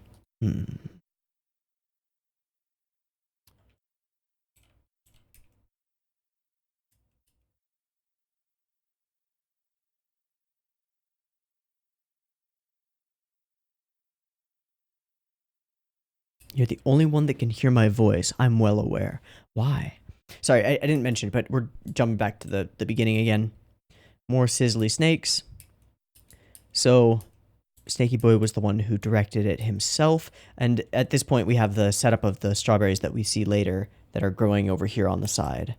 And then I think my favorite thing in this episode is right here. Besides Shinobu being awesome. But right, wait, where is it? Yeah. Okay. So, then what do you want me to do, Kuchinawa-san? And then in her head, how can I make up ... for what I have done, right? How can I make up for my guilt? Stop. I mean, what would you like of me? This is your request, not my responsibility. It's a thin difference, but an incredibly important one to someone who cannot admit blame, ever. And that's part of her complex, but it is not just a one thing going on here. Nadeko has a complex, and it is not simple. It's weird. So, the goal is to find the corpse. We get the OP again, skip. In we go, it's 1st of November, next day. We head to school. The usual way. Only thing different is the white scrunchie. Thank goodness it fits my style. Just don't want anybody to notice. And then it is asking about random things that it observes in her life. And in doing so is sort of like questioning her normal, sort of questioning her status quo. Why do you come to school and change your shoes? Because it's the way I do things. Why is your class so weird? Because it's the way it is. But eventually, this leads to, I think, the coolest thing, maybe the coolest thing in the episode, which is calling Nadeko out on her specific speech, thought, and interaction with other people patterns, which is to say that she does not converse. She does not discuss. She dismisses and deflects, always. Even so, that might be true. Like, whatever it takes.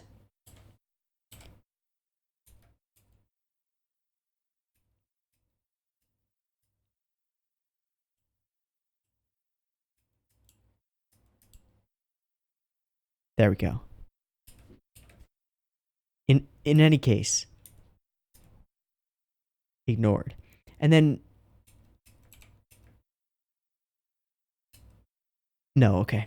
For a moment there with the shadows on her ankles, I thought she was becoming slightly translucent. And I was like, "What? That's weird.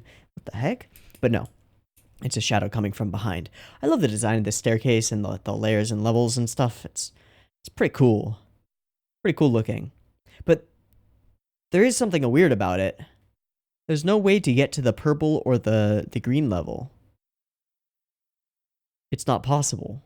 Unless there's another staircase elsewhere. Both of these two spiral staircases are in the same place, hooked together to create a helix. And we saw a double helical pattern of kanji, I think, scrolling through the snake as it went. So it creates this like snake-like feel to the whole scene, which probably would have been messed up by having more staircases there. But it means that those two levels are inaccessible. It's strange. I don't know why. It could just be for design, right? In any case, every time. So I was drawn out by the Queen of Aberrations. All the bad things gathering at the shrine were the spiritual energy that did stuff. yeah, used those spiritual energies for something completely trivial, like to time travel back to fix Aragi's homework / save Hachikuji. Whoops. It was Shinobu. It was Shinobu. She's both the cause and the effect. She just makes messes to get the credit for cleaning them up. It was Nadeko. It was Nadeko. She is both the cause and the effect. She just makes messes to get the credit for cleaning them up. I don't think it works that well. Worked better in my head. Concept of my existence is on a thin rope. In any case, once more. So now we call it out, and it becomes so obvious. We get another sequence like this, which is reminiscent of the time when we met Nadeko as Araragi, though slightly less sexualized, but still flashing to her in various model poses, essentially, asking all of these questions. And each time, the answer is, no clue. That is legit from Kaguya? Yeah.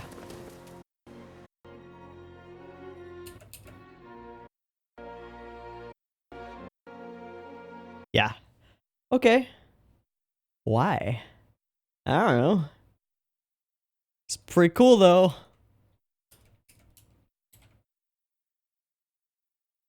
What makes you think you'll reincarnate as a princess? I don't know. So, he works like radar now. These certain serpent speaking things that come up, when we usually end up with a... They're almost always punctuated with an ah or an eh. It's fun. All right. Don't want to raise suspicion. Specifically, Araragi's answers accurately.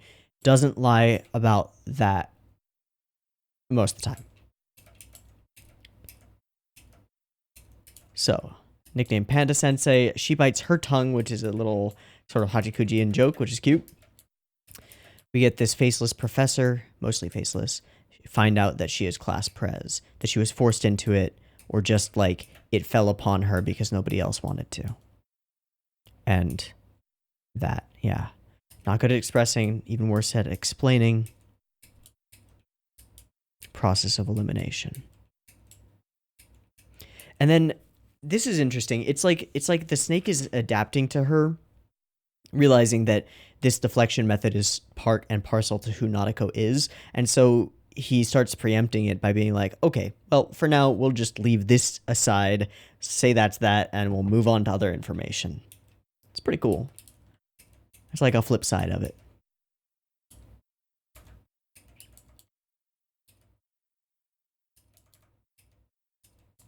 Yeah, because what can you do about it? I wonder. I don't know. I don't know. So she goes out hunting, keeps on hunting, finds some signals from the sandbox, get a reference to Doraemon's missing person cane. Okay. Every time she digs, it's as though it's not a spade that's there, is it? It's one of the stabby things that she used to stab the snakes, right? That's weird. And then she ends up playing there, making sandcastles. And at this point says, that was wrong of me. Which is very odd. Because she's almost allergic to admitting fault, but then here she does, without prompting. It's just strange. Maybe it may be that I've misinterpreted, and she's not actually as allergic to admitting fault as I expected. Has to do more with the maintenance of her victim persona. And then we get in a sequence of cards, but not said. So, emphasis. Accidentally, because I didn't hide well enough under my hat, our eyes met directly. And the only thing that I can think of is because I'm keeping an eye out for it, is Medusa. At this point, something has happened. Now, clearly Aragi neither froze, nor did he even, like, freak out the way he sometimes does when he sees Hachikuji, or, like, anything. But I still feel like something happened. I don't know. Otherwise, why put it in cards and write it out?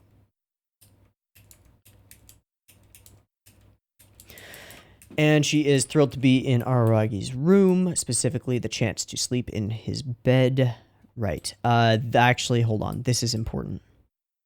This. Yeah. Don't tell me that what you told me on the phone last night was a lie. And when he asks this, she responds in her head with the justification. You've gotten involved in some difficult situation. Grimace, I'm not a victim.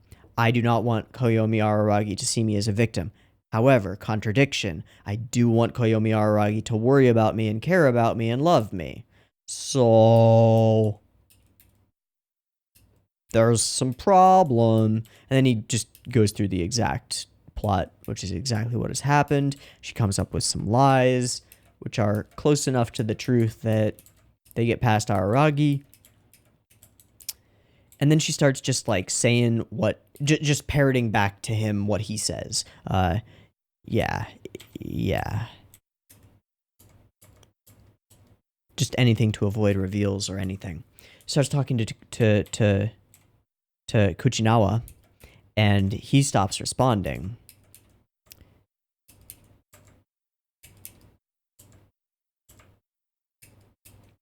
So, sleep in Koyomi Oni-chan's room, and when he says, my bed, she immediately...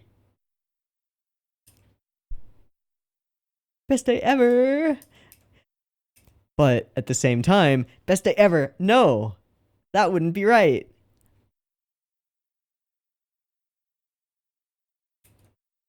It's not even so much that she, like, can't admit guilt, she just can't admit truth. Alright.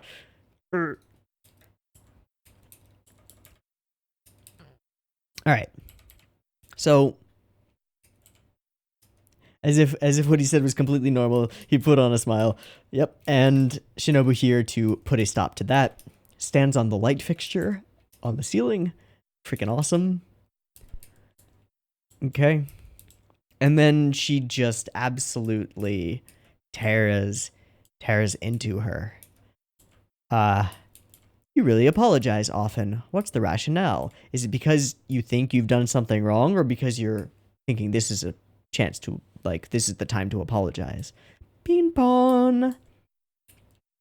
I was quiet for a long time just like that.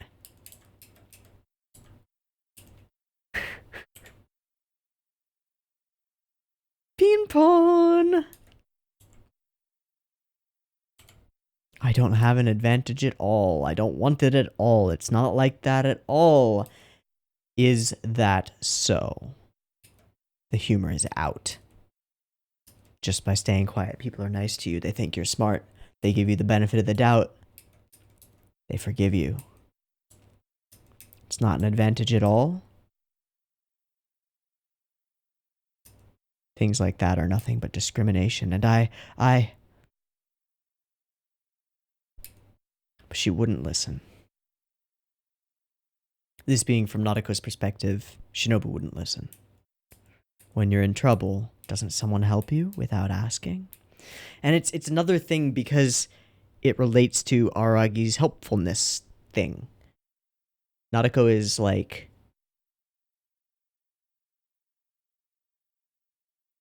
the polar opposite of I don't know. And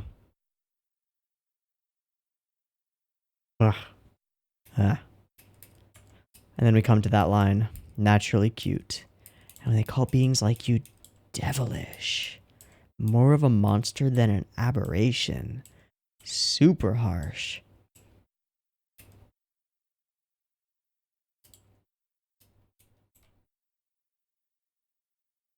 Good for you that you just happen to be cute. Shinobu's being kind of a fucking bitch here, and I'm here for it. For real. The snark is kind of next level. She's still the cutest though. Okay, so here in the preview, there's this one scene, we'll find it for Naruto-chan's sake, which implies to me that maybe the Fire Sisters will get involved here, which could be interesting. Not gonna roll with it, because often these are not things that happen in the previews.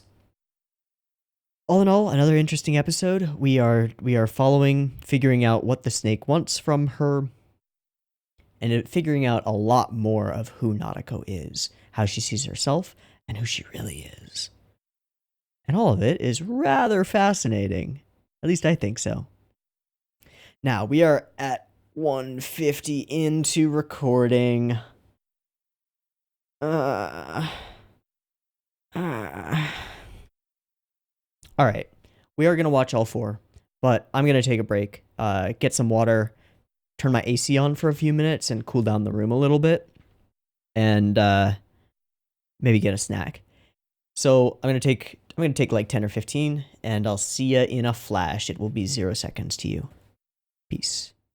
Alrighty, we are back. As I said, I went and I grabbed some water. I let the room cool off for a few minutes. It's maybe a degree cooler in here. It's not much. It's like, what's the temperature outside? It was 85 at 11 a.m. and it is 96 now. Woohoo! 96 degrees Fahrenheit. Fun times. I'm very grateful that I have like an in-room air conditioner. I just can't run it while I'm recording. In any case, yeah, did that.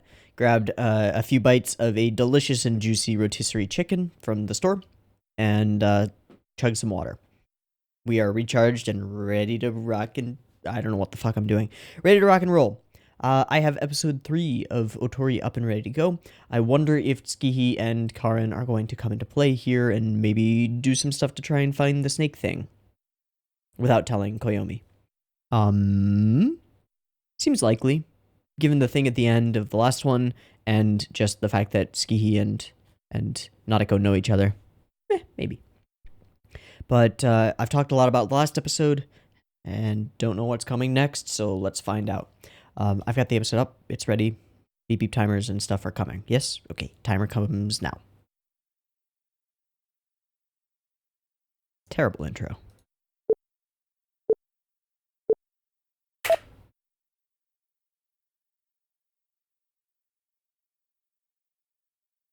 Another... Oh, it's Ski. Okay. She expecting someone else?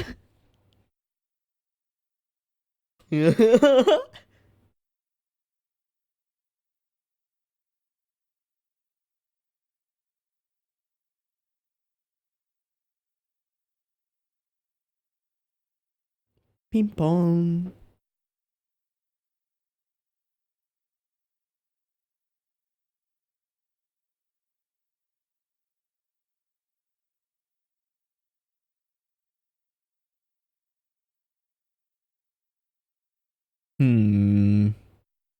Cute. Why?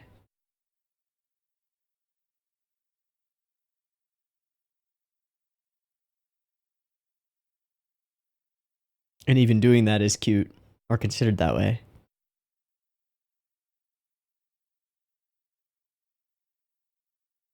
I'm sorry, that's Shinobu? Wait, it's written must be loved? You mean her name is?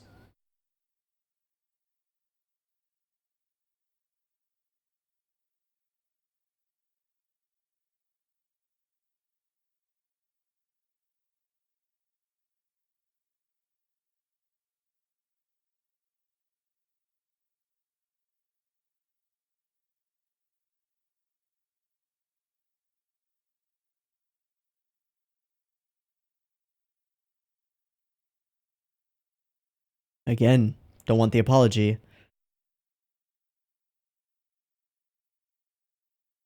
little bit of column A, a little bit of column B.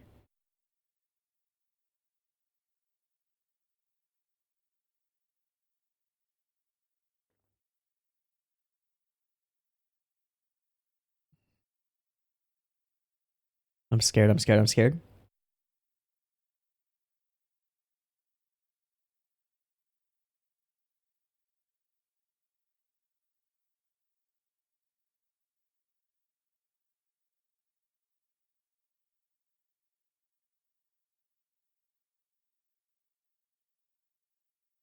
Right. Technically a vampire. Yeah. Sort of.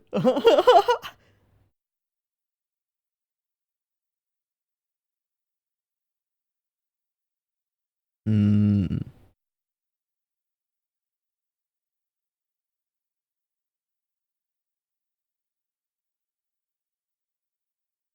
Ow, but yo, don't talk about my scrunchie.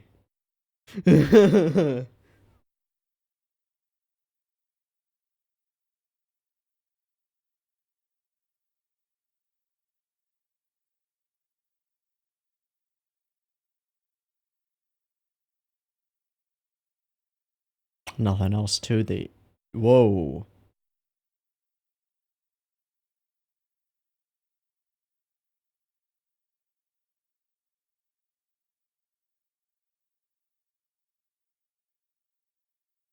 Yeah, who? Oh, yep. Yep, just get prove it. Framing her like she's in an interrogation room with the light above.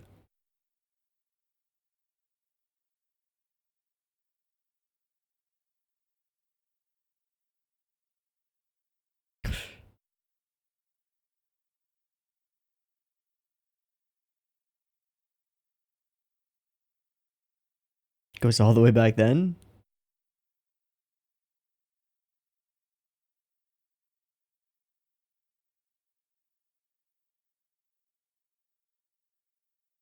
More like an obsession.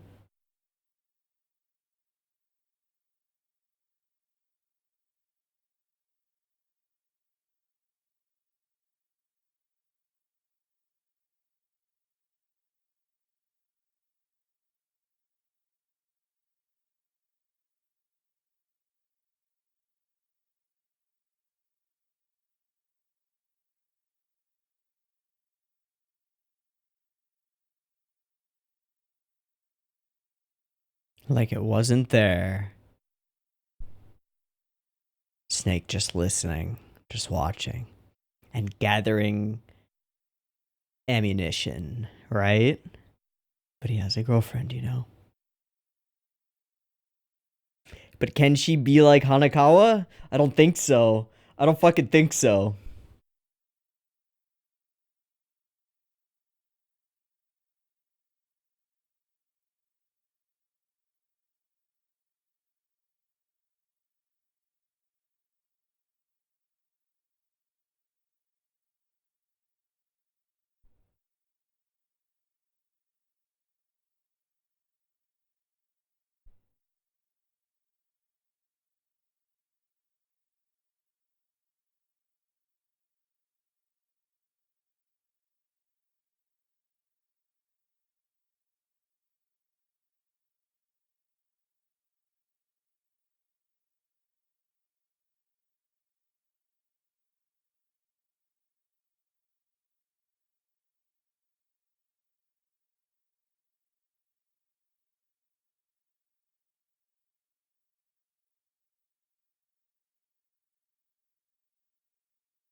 So what was that?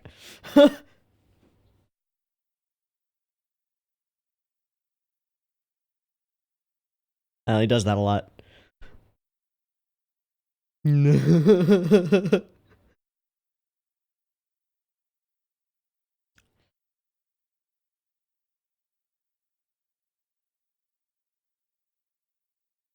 She thinks it's Hanakawa. But it did go to the magenta.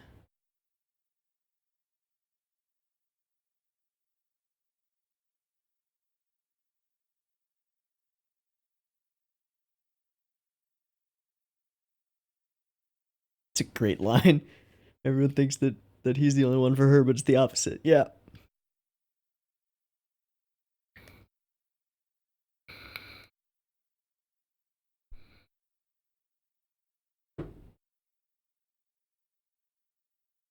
Good fucking question. Yeah, a little bit.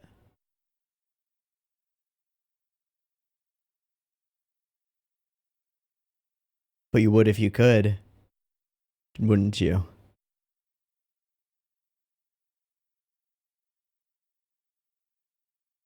Right. Just being in love is enough.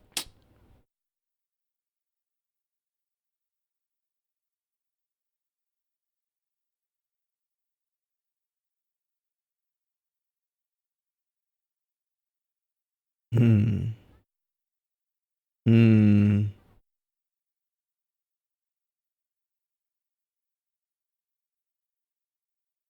Doesn't mean that my feelings are fledgling?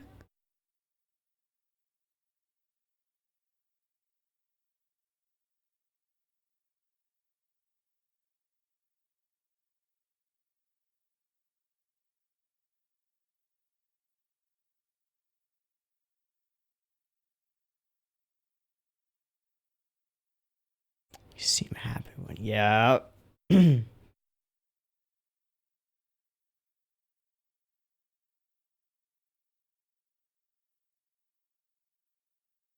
And thus reassured, wanting it to never. Oh. Ooh. Okay.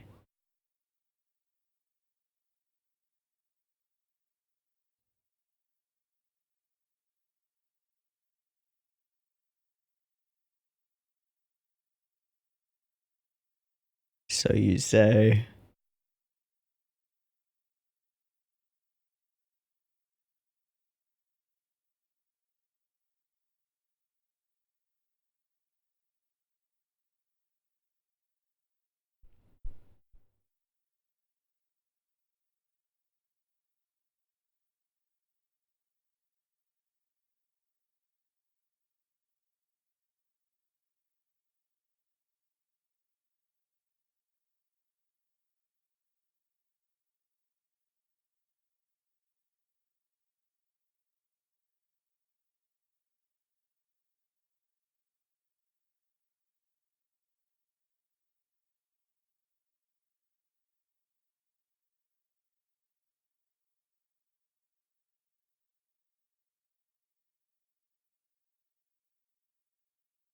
Whoa.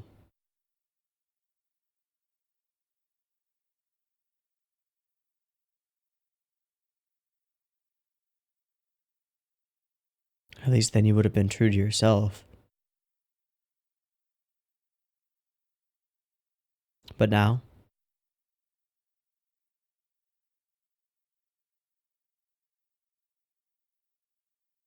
For Sanjogahara. Whoa. The bangs come off, huh? Old friends. And now your face is revealed. Well, then I will scream. I ask for your attention.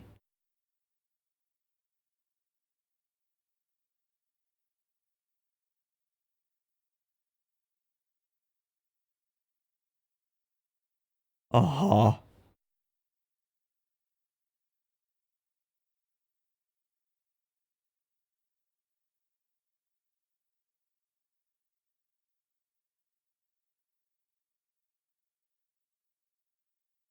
Ah.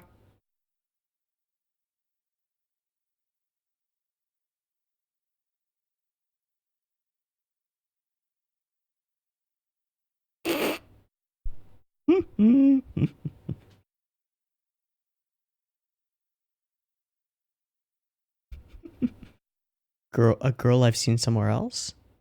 Or a girl I've never seen somewhere else? In a mirror.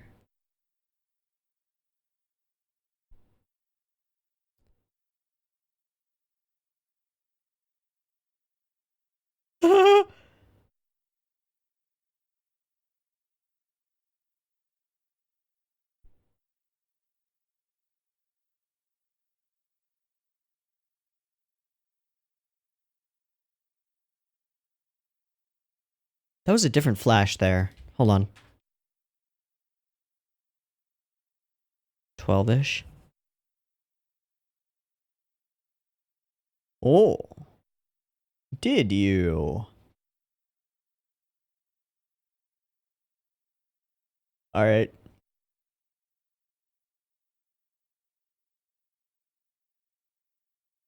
Literally doesn't recognize her? Whoa. Also, the fact that that's a mirrored wall.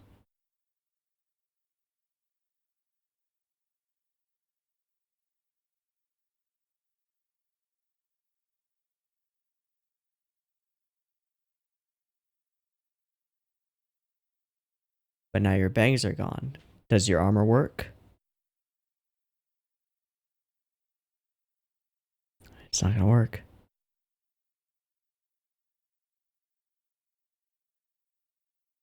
There's a crack in your armor now.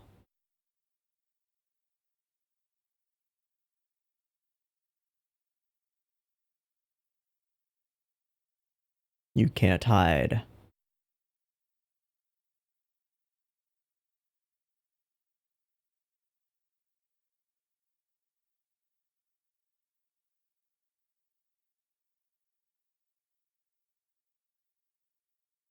She's a lot more conscious of it all. She's a lot more conscious of it than...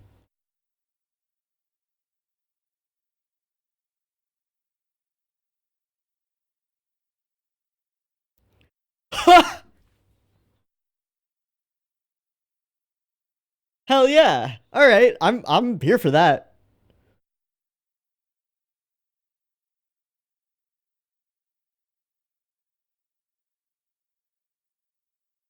Oh.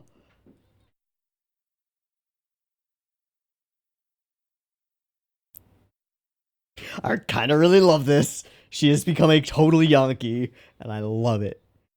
Full accent. The eh?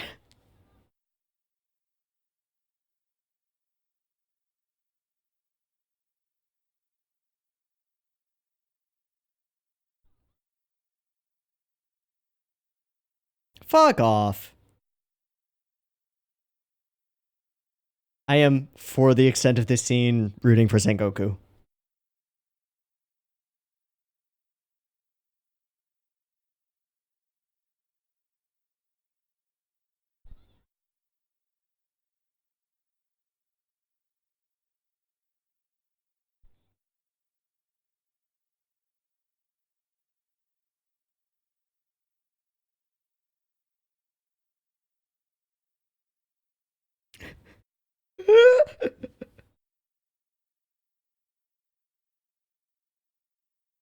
I much prefer this version.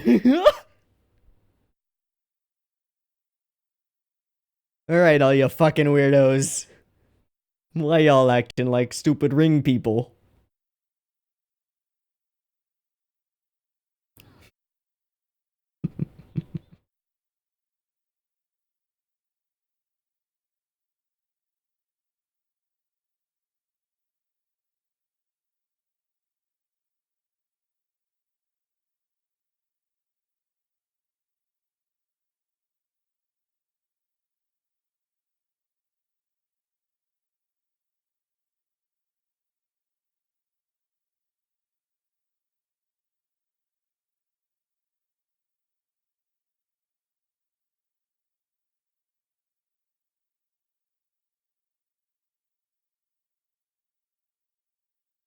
Her hair is coming up.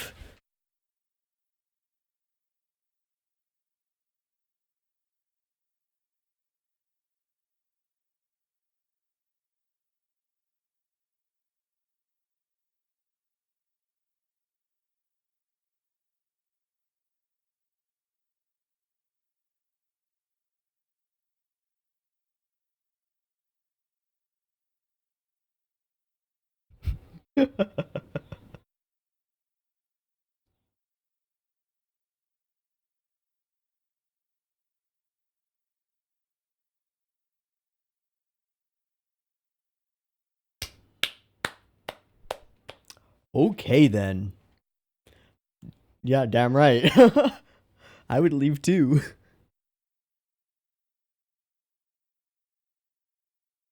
Hmm.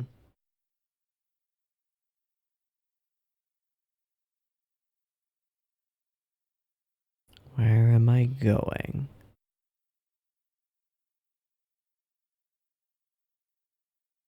Right. Right.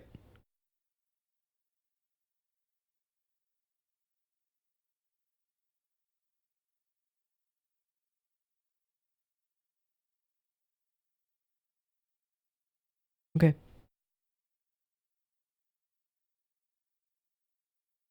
Yeah, it was really you.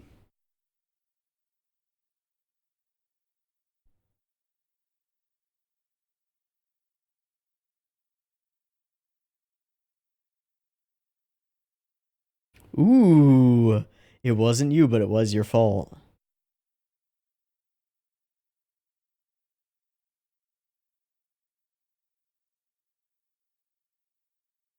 Implying that'll be the end.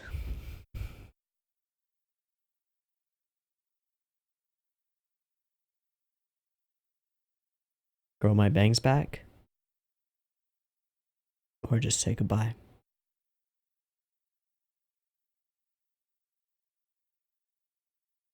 Not the end.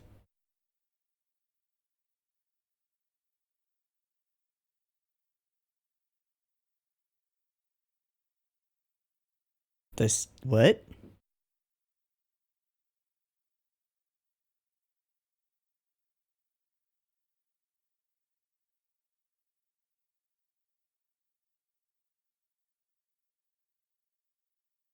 I am a being that nullifies barriers. Okay.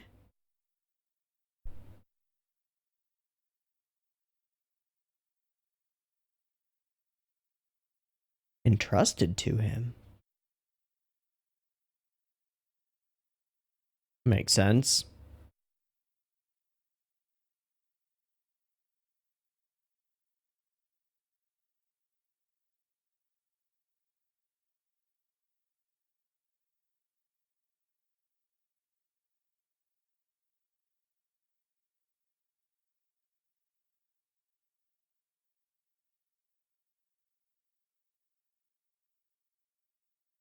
Remain in a constant limbo rather than than having to change.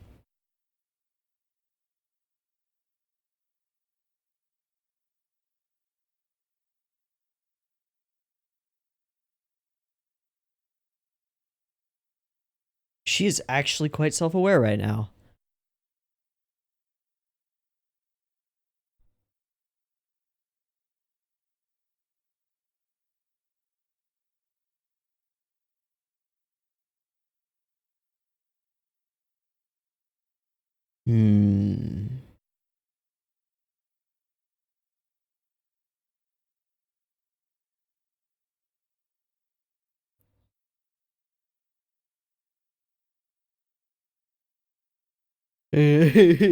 All Hanakawa likes.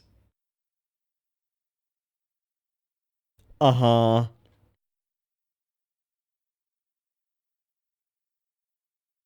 That was a talisman.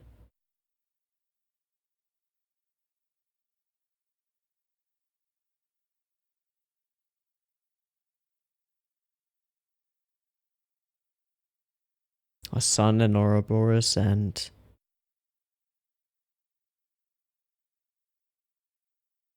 Oh. I don't know what that last one is.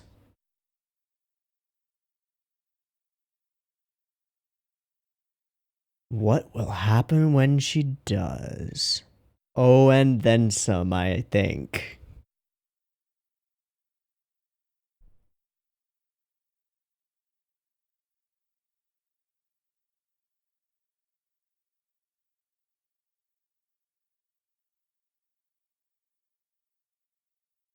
Will she wish to change the status quo for Araragi?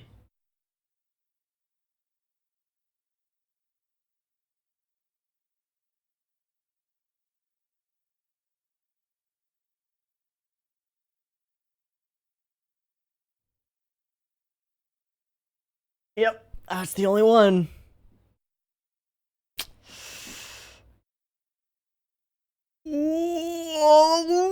How long have you been there?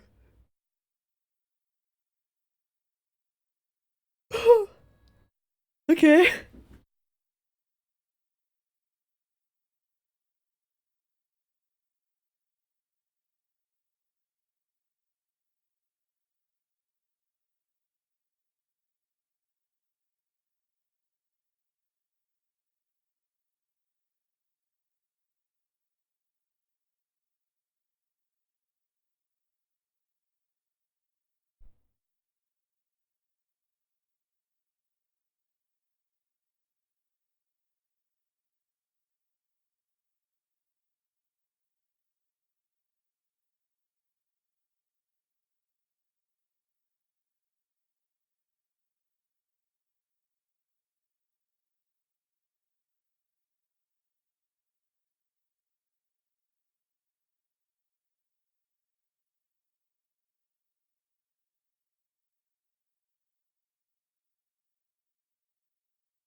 How dare you trick Nanako-chan like this? Ha, idiots. Okay.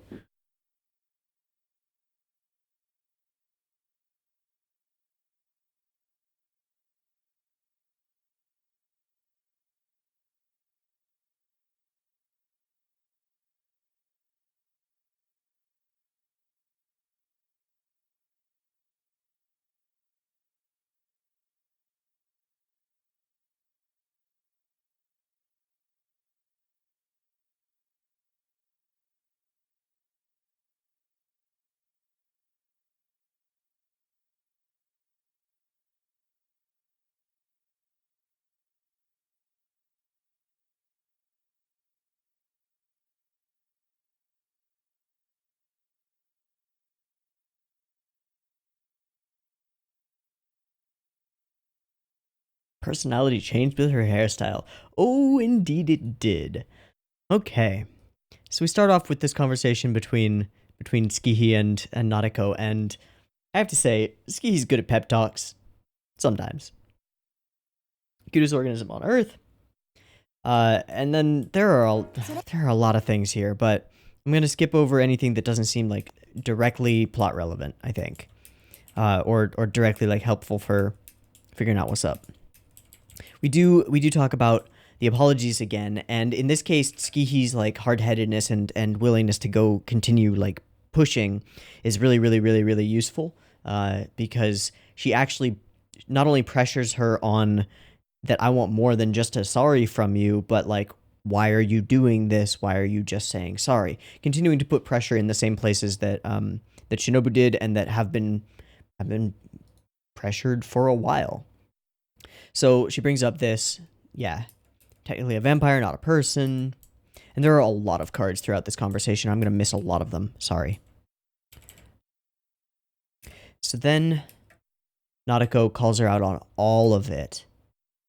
Being shown favoritism for being cute makes her feel guilty, and that is why she hides her grows out her bangs, hides her face, hides everything, dresses down, etc.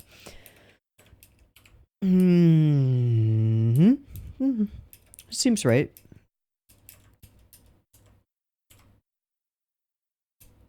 By the way, you love him, right? Yes. Yes, indeed. Where is it? As soon as she asks, we cut back to her, and boom. I love this framing because it immediately evokes an interrogation room with a triangular single light fixture hanging above the person being interrogated. That is what this scene reads as at like first glance or out of your periphery. It's kind of awesome. Just mentioning it. And I think the light has continued to be used for similar effect throughout. It's pretty cool. So it goes back to when he was 6. You've been holding it in this whole time. And we see her get like almost like, oh yes, this love that I will never achieve. Ah, it's so lovely. I love it so much. And then that seems like more than just being madly in love. And then Skihi gets real intense. Well, it's not about that. It's not about that. No, you want all of it. I acted like it wasn't there. I'm in love with Koyomi Oni-chan. I love him as a man. And then here's the line. So, でもお兄ちゃん、彼女いるよ。Shogunai. Shikateganai. You love him, but he has a girlfriend, you know? It's over. It's over right there. But that's part of the appeal to her, to Nadeko. The ability to stay static. To avoid pain. Another part of the armor. Someone who stood out. I love this, to the point where she's the only one for him.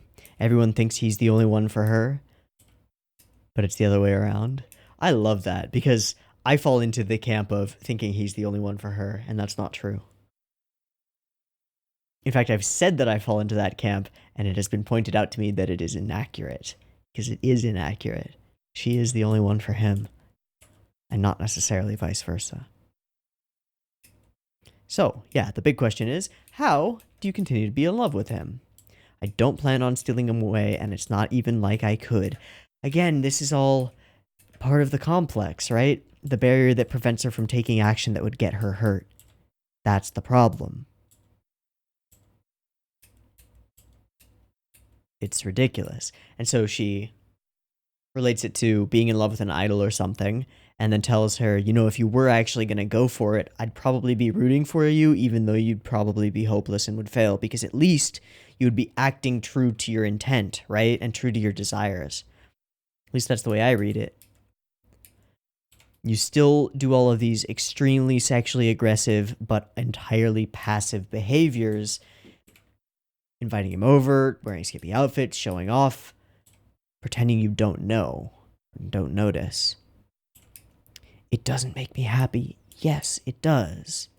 It feels like a romance you know will never come to fruition, and thus reassured, you keep it up. Just so that I won't be hurt. Loving someone who won't turn you down sure is the easy way out. But it also means eternal turmoil. And this moment, she says, actually, I did exactly that. Everything Tsukiki says is cutting deep. I merely want to avoid troubling him, but that's bullshit. And of course, I would think, how cute. I love this too. By reality. Look at reality. I'm bored of this. I'm breaking you out. Drastic measures time. And she chops off the motherfucking bangs. And then we get a 1, 2, ah! Full scream with like red flecks of awfulness. Oh, those are the screams coming from her hair. Interesting thing here is that we do see her hair changed into snakes later with the full length. Which I assume is what the snaky boy means by I'll help you grow him back. So, doesn't remember what happened next.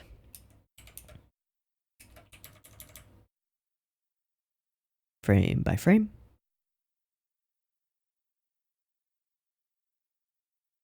Karen fixed my hairstyle somewhat, but there was no hiding the difference in style between my bangs, sides, and nape. Having escaped from reality, that's inevitable, Nadeko-chan. Relax, you're cute enough.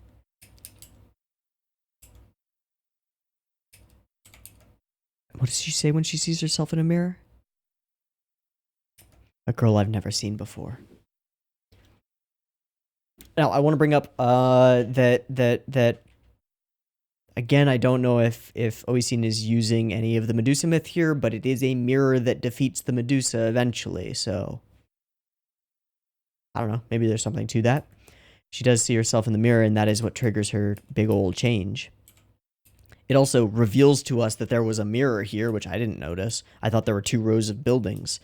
It also makes some of the warped perspective even crazier.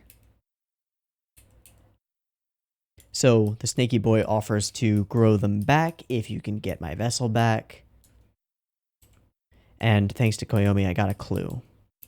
Alright, so he shuts up because the guy is here. He immediately does not recognize her. She is entirely a new person. And he asks once again about the case. And she immediately goes to default. Lower my eyes, stay quiet, but it doesn't work. It can't work because he can see your face. You're not hiding. Now part of your armor is gone. So she attempts to say, I'm sorry, and then it comes out as, shut the fuck up. Fuck you. I'm not doing shit for you. Do your own bullshit. God damn, nothing has changed, obviously. Stop trying to push responsibilities onto me. And this isn't an outburst from the snake, which we find out later, but I never would have thought it was. This is Nadeko without her armor, without her bangs, without her cover. This is Nadeko speaking her mind, finally. And honestly, as over the top as it might be, because it's years and years of repression and restraint, I am damn here for it. Part of it is because her speech pattern becomes kind of Yankee-ish, and that's kind of a thing for me. I just like Yankee characters. But yeah, of course there aren't any new developments. Don't go forcing all your bullshit on me. Choose him out. What the fuck? That doesn't mean I don't have any emotions. This from being calm for so long. I don't have any sense of duty. You've just been getting fooled. And now, you're gonna keep pressuring me, so I'm gonna fucking do it, and then you'll shut up. So she goes into the room. I want to see this door burst scene again, because obviously. Alright, we get this nice slam down with a cool effects animation. A spinning kick. Boom. Whoosh. Lovely. Just lovely. Alright, so then she comes in. Repeats some of the things that Skihi said to her. Look at reality. Do you realize how pointless all this is? This whole pep talk is really great.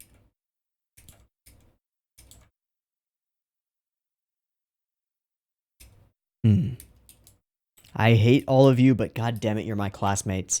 Let's change this story. And then she reveals that the walk to school with her bangs was fun. Interesting. So, I'm going to bring up something that should be clear as water. Yeah, I didn't take over your mind. And I believe that this is just talking straight to the audience. Just like, by the way, that wasn't like, don't headcanon the snake took her over. That was Nautiko being Nautiko for real, legitly, and not doing her hiding bullshit thing. And even the mannerisms that she takes on when she's saying this, it was Nautiko, none other than Sengoku Nautiko. It's as though that the person talking right now is not Sengoku Nautiko. Obviously, she's just speaking in third person, which is normal, especially in Japanese. But it does give an a feeling to me, at least, that she's back to her normal, more constrained self, who is not really Sengoku Nautiko. You know, not in that way, at least. So, try to change the topic. Got a clue. And it is at Koyomi Oni-chan's house. Entrusted, probably by Yoshino. Yes, it was. It's a bookmark now. Kept between pages of the Hanakawa magazines, essentially. I wonder if there's anything to that. I can't think of anything, but okay. So we get this, and there are 3 symbols on it. There is the sun, and it appears that, it might be just the style of it, but if you look at these things that form the sun, they kind of look like birds to me. Like these are the wings, and then this is the tail coming off, and that's the head. I don't know. Then we get an Ouroboros, snake swallowing its own tail. And then this thing, which is like well, isn't this the shape that appears in the top of the cram school, as well as a thing that appears in a bunch of the second season EDs that we've seen? I think it does. I think it also appears as characters' eyes occasionally. I'm not sure what it is, though. Yeah. I'll make sure you have your bangs back, and other wishes. And she wishes for the one thing that is a problem, a big problem, and it is, I want our feelings to become mutual. Yikes. That one won't come true, Sengoku. And he's here. And how long has he been here, and how much has he heard? Oh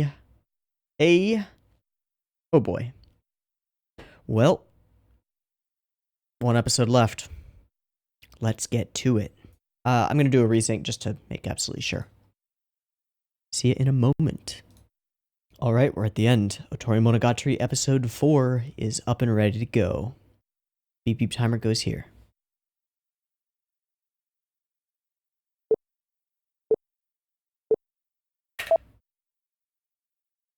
Starting right where we left off. That will not happen.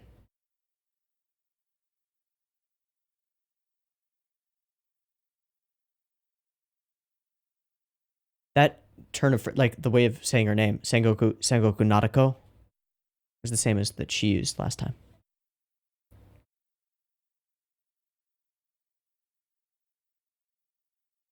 Oh, but the snaky boy might.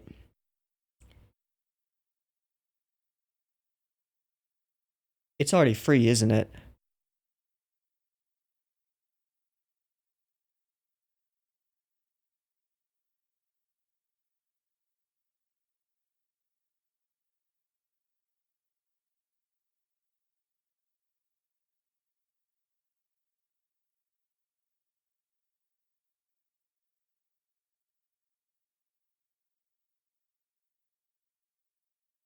You've just been convinced of that.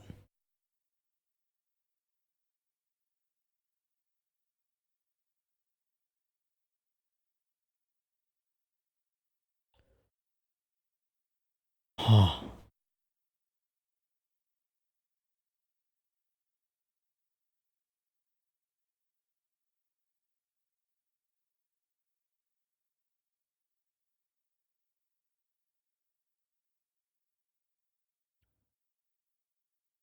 For now, we gotta fix you.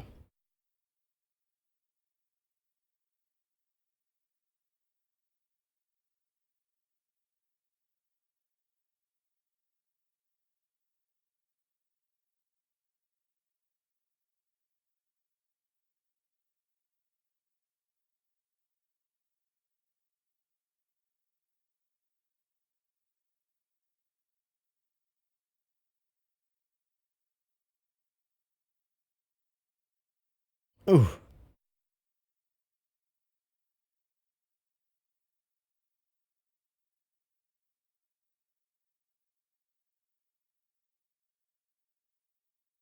Cold words, indeed.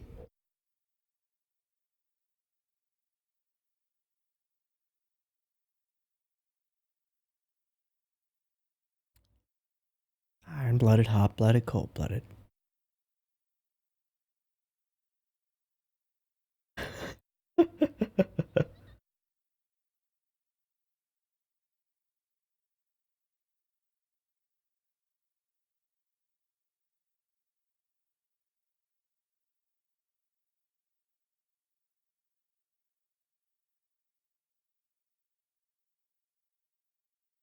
Aren't you a god?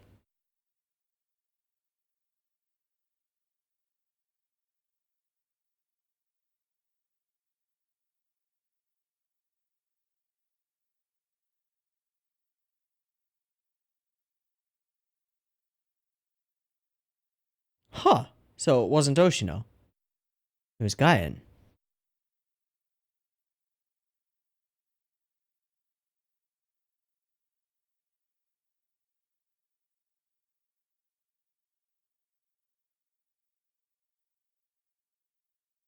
Did she invent the snake? To justify herself?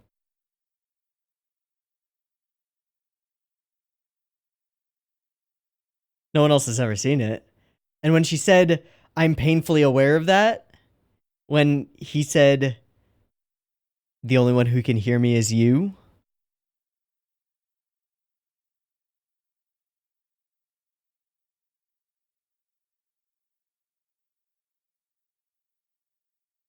she's the aberration herself. She just pushed it away.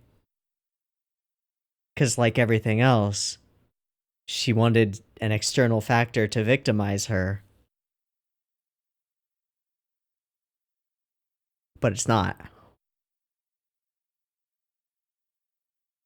Predicted, but probably totally wrong.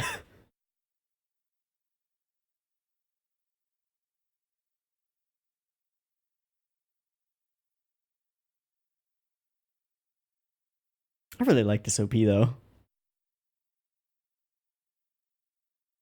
Can't wait to listen to the full version.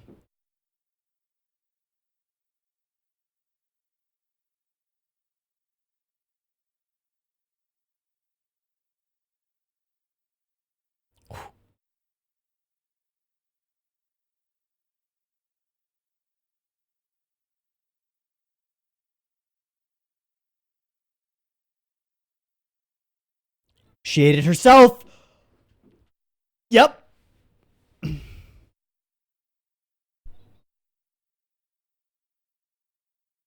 It's why she feels like she has to.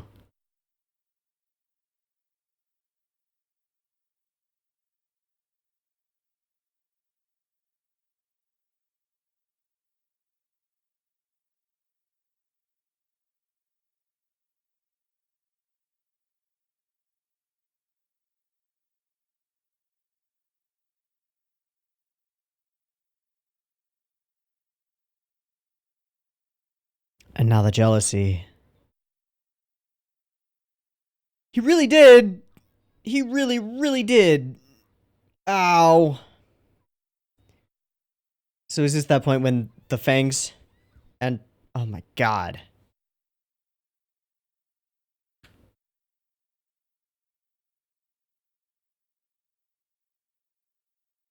It becomes a harpoon. Not just for stabbing, but for stabbing and pulling back. It's a clever little wrinkle.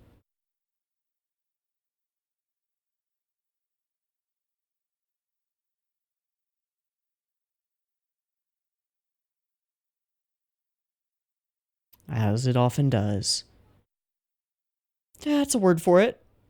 Okay, just not gonna. Okay.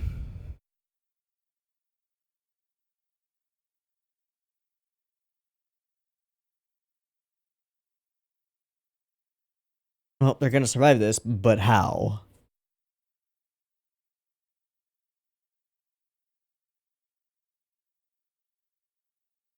Who dat? Oh. Oh, he's actually speaking. Okay.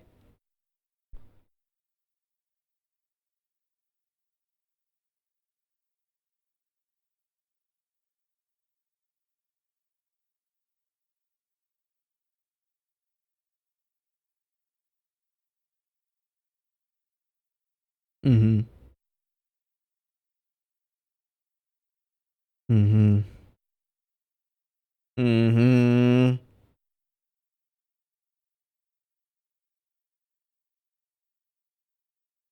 She created a god and then became it. The fuck?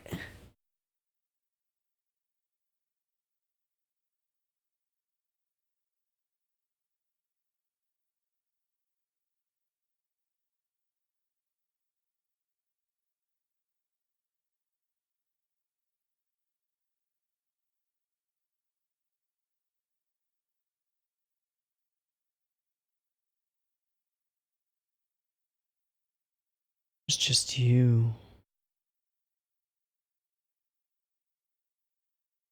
Pretending to hear the voice of God. Hmm.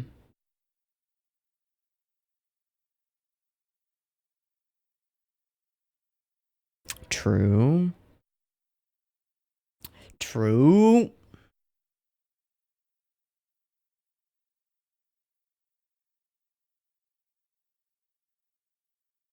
Otherwise, the coherence of my delusion would have fallen apart. That makes sense. Fair enough. Holy crap.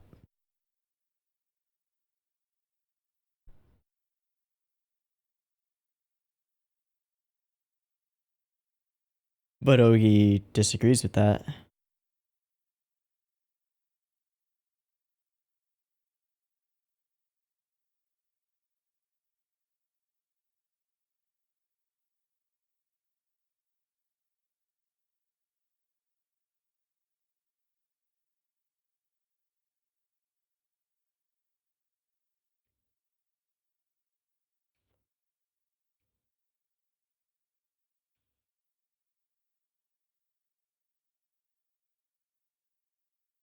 When we ran into them.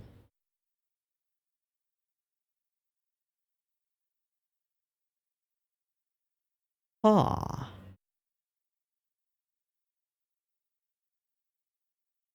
You happened. Stunned running away from reality.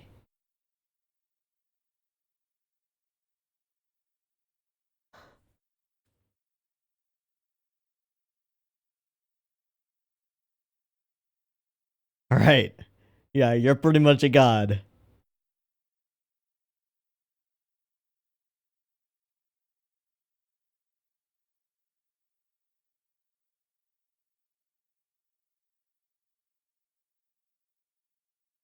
Well, I didn't think I got it right, but yay, I predicted it. Oh. We'll see.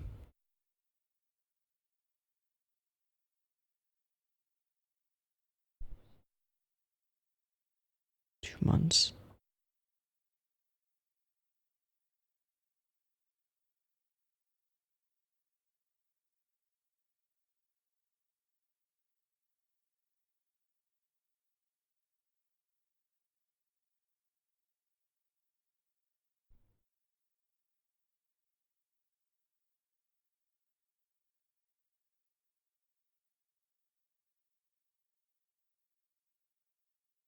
Shit, passing it along.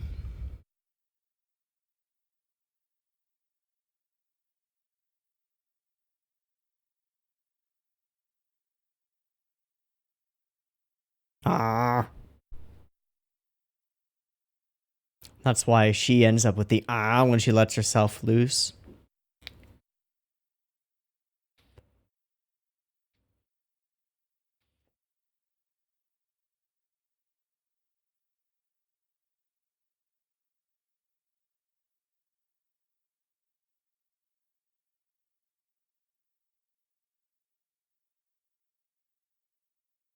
Very much like the relationship.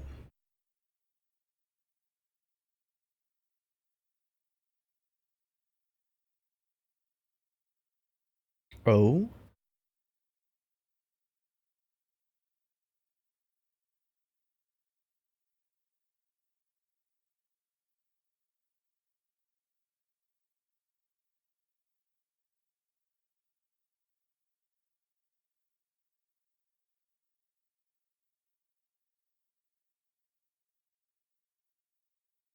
The shrine was abandoned.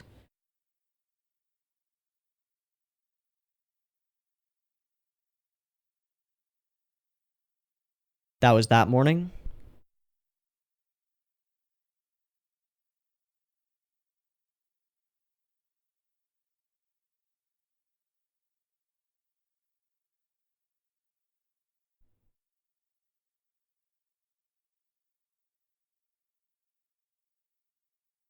So she creates one. And she learns. And that's where she gets the information, but she forgets it. And because she's such an unreliable narrator, we don't get to know that either. Somewhere simple. Somewhere he hides everything else. The goal, the goal, the goal.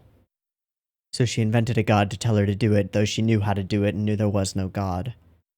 So that she could do it. Without being the culprit, but being the victim. But in doing so, eventually...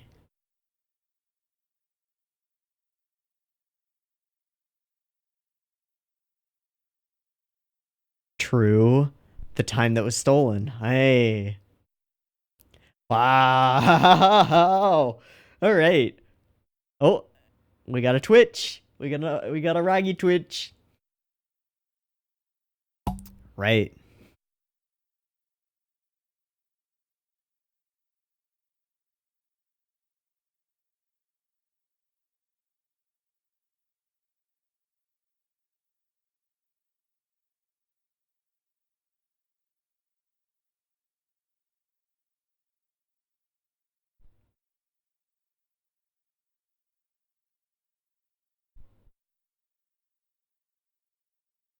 Oh, jeez.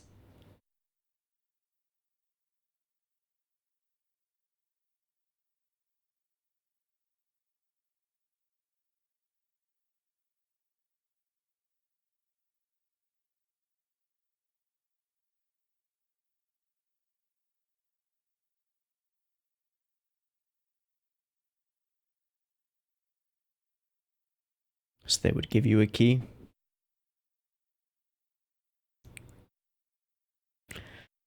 Wow. Wow.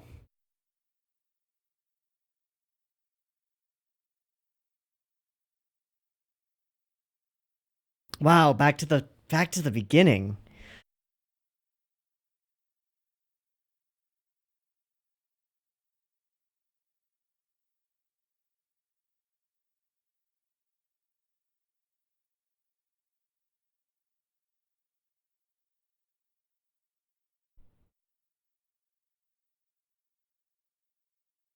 It's kind of terrifying. You shouldn't rely on God. I want to see what those were.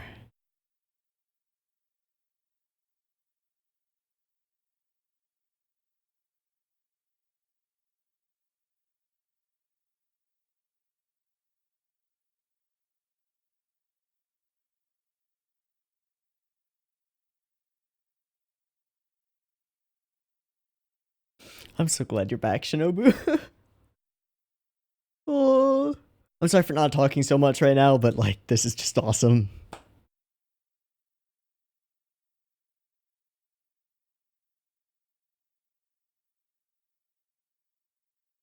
Oh, plenty.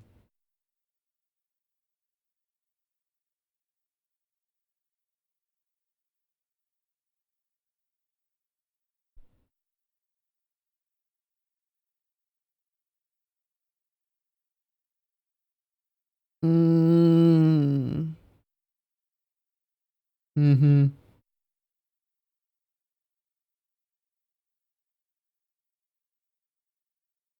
Hmm.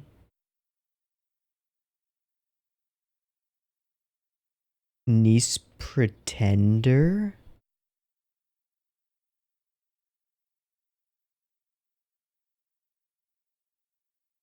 Everything was to her arrangement?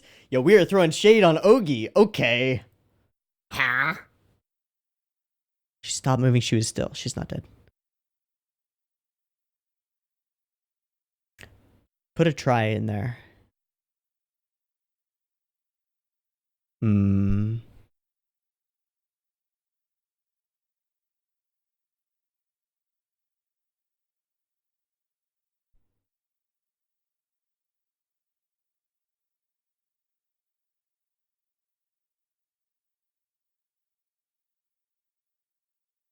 All right. Yeah, that's pretty fucked. Uh-huh.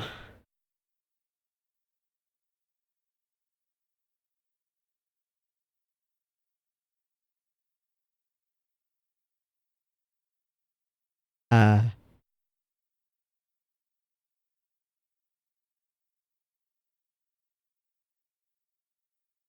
Sanjogahara?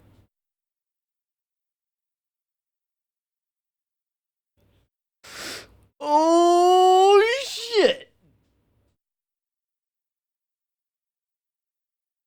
Sort of.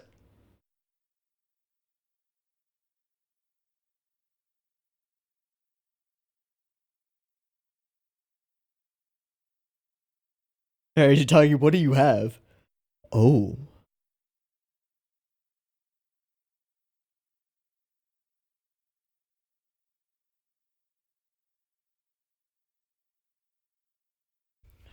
Fuck. Damn it. Backfire.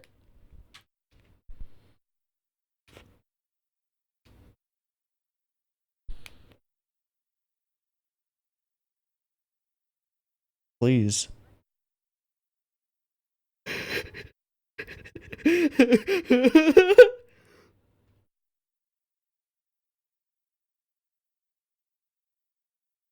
She may be freed.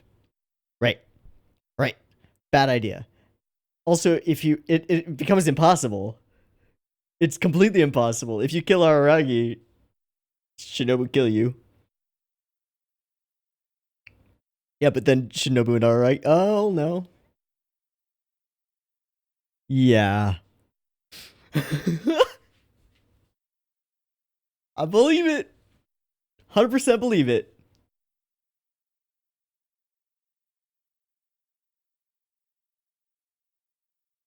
Thank you for the advice. Will do.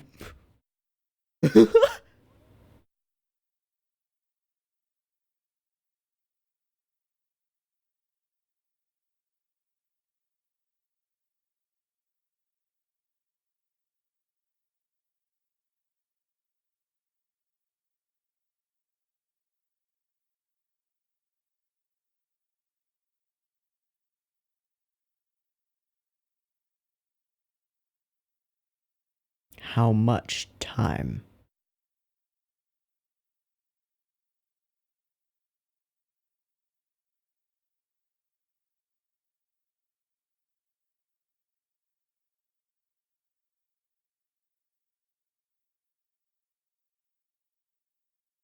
Hana.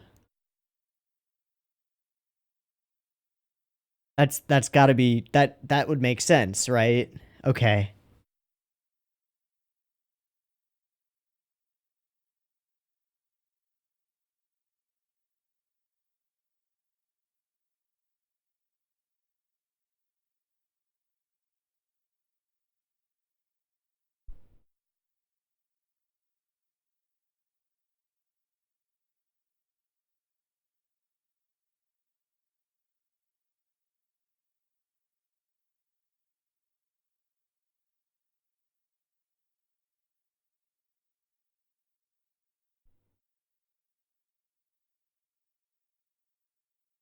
She's gonna answer so snarkily. Yeah. Nope.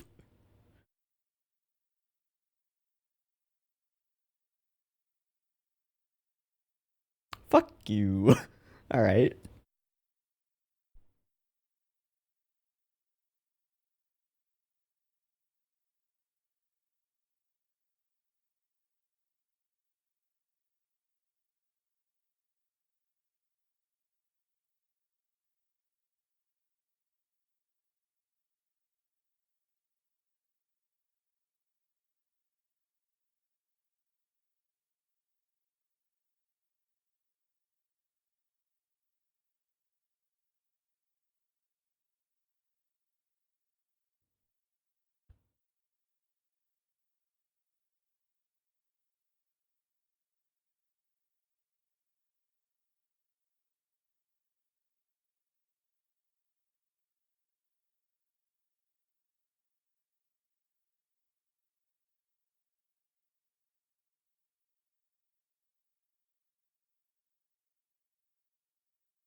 Adds new meanings to the multiple nauticos who appear in the ED, I guess.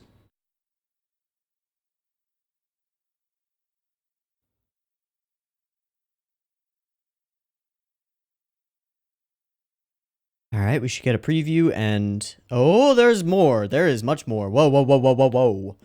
No time skip, no spoilers? Something, something? Okay, and the shrine has been revived. That is all. Except...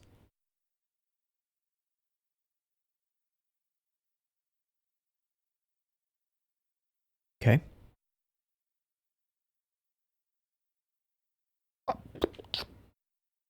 Okay.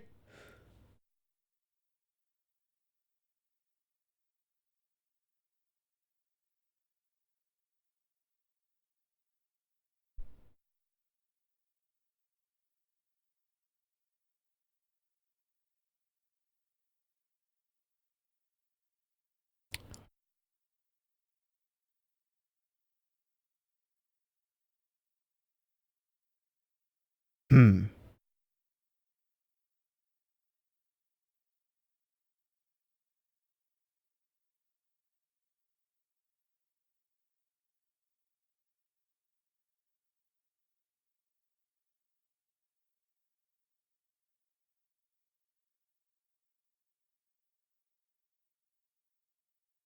Old Oshino.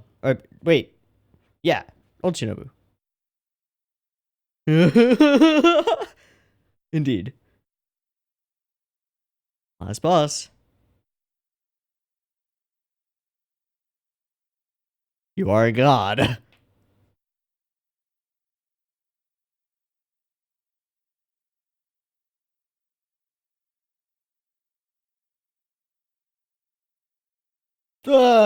Pass.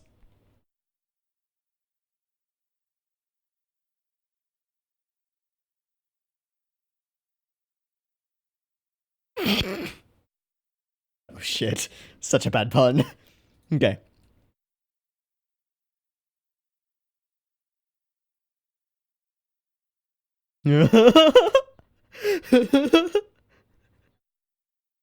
Quiz. Oh. Oh, you sure did.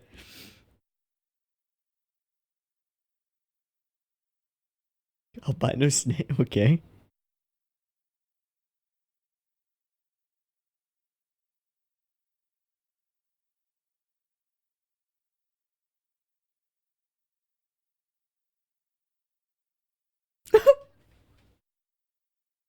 Shinobu time. No, no, no, no, no, no, no, no, Shinobu time. All right. Okay, so first thing is, I think I have some idea of what Hana would be. Given that I know that Hana is like after everything, right?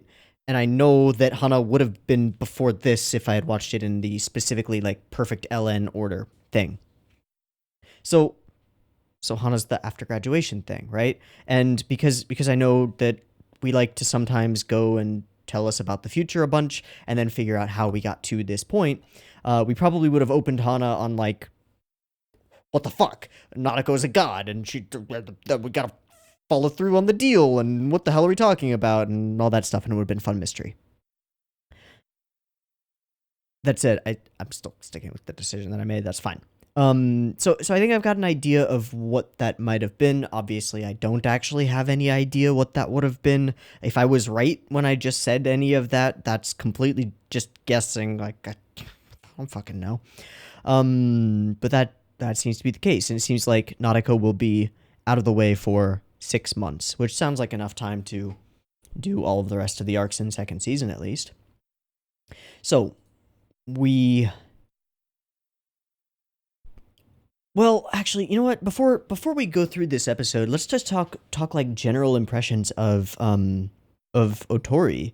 I was rather surprised by how much I really enjoyed this arc. Just the number of things that clicked or lined up finally once we got to the end and Nadeko's monologues.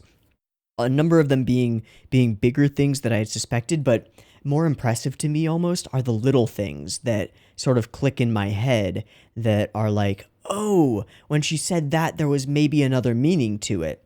And the one that immediately pops into my mind is when the Snaky thing, when Snaky Boy says to her, I'm the only one who can hear your voice, and she says, I'm well aware of that. Like, it doesn't really mean anything in its original context, but a little bit later, once we realize that Snaky Boy is just a fabrication of Nadeko, when she's saying that, she's kind of not admitting, but admitting. It all sort of clicks and fits together. I don't know why I feel like the writing in this arc is so goddamn tight, but I do feel like it is extraordinarily tightly written, and more so than usual. And if you watch or read Monogatari, you know that's saying something, right? Pretty freaking awesome. So she noms a talisman, and in doing so becomes a god, and it is fucking awesome and horrifying. There's some really cool animation here. Actually, the moment when she whips at Shinobu is pretty dope. Oh, there's that. Yeah, they start entangling her and then gripping her, and then I just pushed the wrong button. I always do that. Oh, wow. It's a lot of crazy lines going. Okay, anyway, let's continue moving. And then she is super pissed about this. Why didn't you save me? Oh god, oh god, oh god, oh god. Interesting thing that I noted about her weapon of choice that she turns her head snakes into. It is a harpoon. For a moment, I thought it was a sewing needle there with the threadable point there, but it's not. That's the shape of a harpoon like you would use for whaling. And the interesting thing about that as a weapon of choice for this character in particular is that it's really fitting. A harpoon is something you use to wound something and kill it, but also to drag it back to you. Your intent when you use a harpoon isn't just to kill it, but to obtain it. And that's exactly what she's doing. She wants to stab Araragi and then drag him back in. And as she's stabbing him, we can see the barb go through, right? It doesn't actually pull him back or anything like that, but it is very much what is happening here. Her weapon of choice makes perfect sense for her, and I love it. Super amazing. So now we start to figure out, okay, this is how he got all injured. This is how the toxins got into him. And biggity baggity bam, we are back to the beginning. And then, precisely as we've done before, we get a shite load of monologue. And it's all pretty freaking amazing. Until now, it had not existed. The twist is revealed, yes. There was once a god there. But the one that she's experienced was not that god. It was something that she fabricated, something that would allow her to act the way that she wanted. It's very much like Black Hanakawa. And this is like the second or third time in the arc that I've felt a distinct like vibe of that. And the feeling that I get from it is like, under similar conditions, people act differently, and people experience certain stressors differently. In the case of Hanakawa and Araragi, Hanakawa's love and desire for Araragi is offset by her, by her genuinely amazing nature, right? But there's a big part of her that doesn't want to be a saint, that just wants to go and get what she wants and who she wants. And that comes out after all of her repression, along with all the other trauma that she goes through as Black Hanakawa. And she eventually has the emotional maturity to go forward and solve it on her own. She is the one who solves the Black Hanakawa problem. People save themselves. Nadeko can't save herself because she can't even admit that she needs saving a lot of the time. You know? It's weird. She's so twisted. She's so twisted. It's maybe my favorite character study in... Okay, that's a stretch. I was going to say it's maybe my favorite character study in Monogatari, but it's definitely up there. It's in top 3 so far as just character studies with meaning. This one's really fascinating.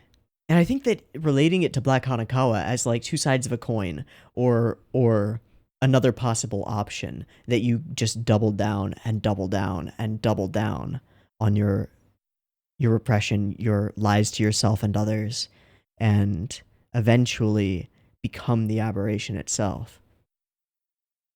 And more than that, ascend to godhood. Like there's power in that doubling down, but it makes you inhuman, right? It distances you from the you that you were. And we see that when she says, that was what Nadeko did, but that isn't me, right? And many other things. Yeah, pretending to hear the voice of God. So, why all of these things? Because the delusion had to follow rules. It had to make sense to convince me of it. This shot is mind-bogglingly creepy, and I kind of love it for that reason. And then the fact that you're forgetting it all. So then another thing that's recontextualized is the missing information after the conversation with Ogi. Well, of course you'd be missing information. You had a much deeper conversation than you remember. You're just censoring your own memories. And because the only reason that any of this works is because Nadeko is our narrator, right? Because if we saw any of that, we'd be like, wait, bruh, what? But we don't get to see that because she doesn't let herself see it. She gets to hide it from herself and thus from us. We don't really get to piece together the mystery of this story. We just get to experience it the way that Nadeko does, and that's kind of special. Kind of really freaking awesome.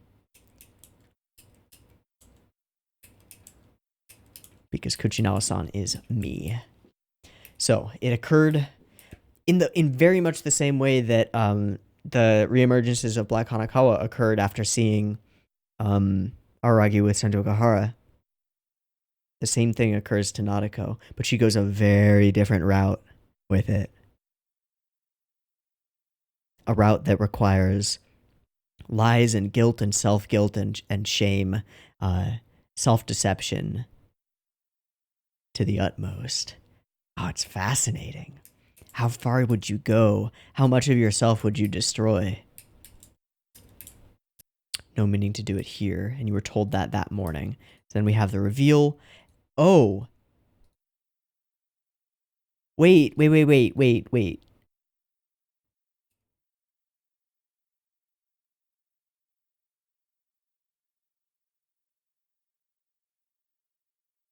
No. I was thinking that maybe the change that we got, right? Where I noticed in this episode that we saw first this shadow on the floor, and then we saw a very different shadow on the floor. That could have been just time passing and the sun moving overhead and a different set of shadows being cast. but we don't see that here. But maybe that is what's going on, and the conversation that they're having now, the part that has been omitted, the part that was omitted from her memory, is the conversation that they had right before the question that I think it was that she asked a specific question, and then boom, the thing was changed. That would make sense. But we don't see it change here. Yeah, I don't think so. Yeah, if you had that deep of a conversation, no wonder. So, Aragi is twitching. Shinobu's alive as well. Yeah, I wasn't simply hallucinating, but looking away from reality. Taking great pains to deceive yourself, maintain the deception. Calculating and committing. Yep. Seems I'm not fit to be a thief, calling back to the very beginning. You're fit. Yeah. You are a god now. Yeah, conveniently listening or ignoring what others say. But everyone is like that. You just took it way further. Way further. They're all the same thing. Everything to her arrangement. But wait. Right.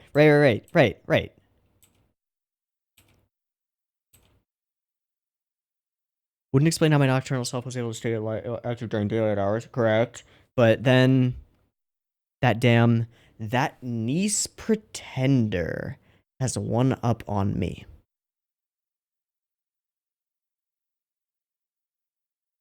One sec. I'm gonna do a weird thing.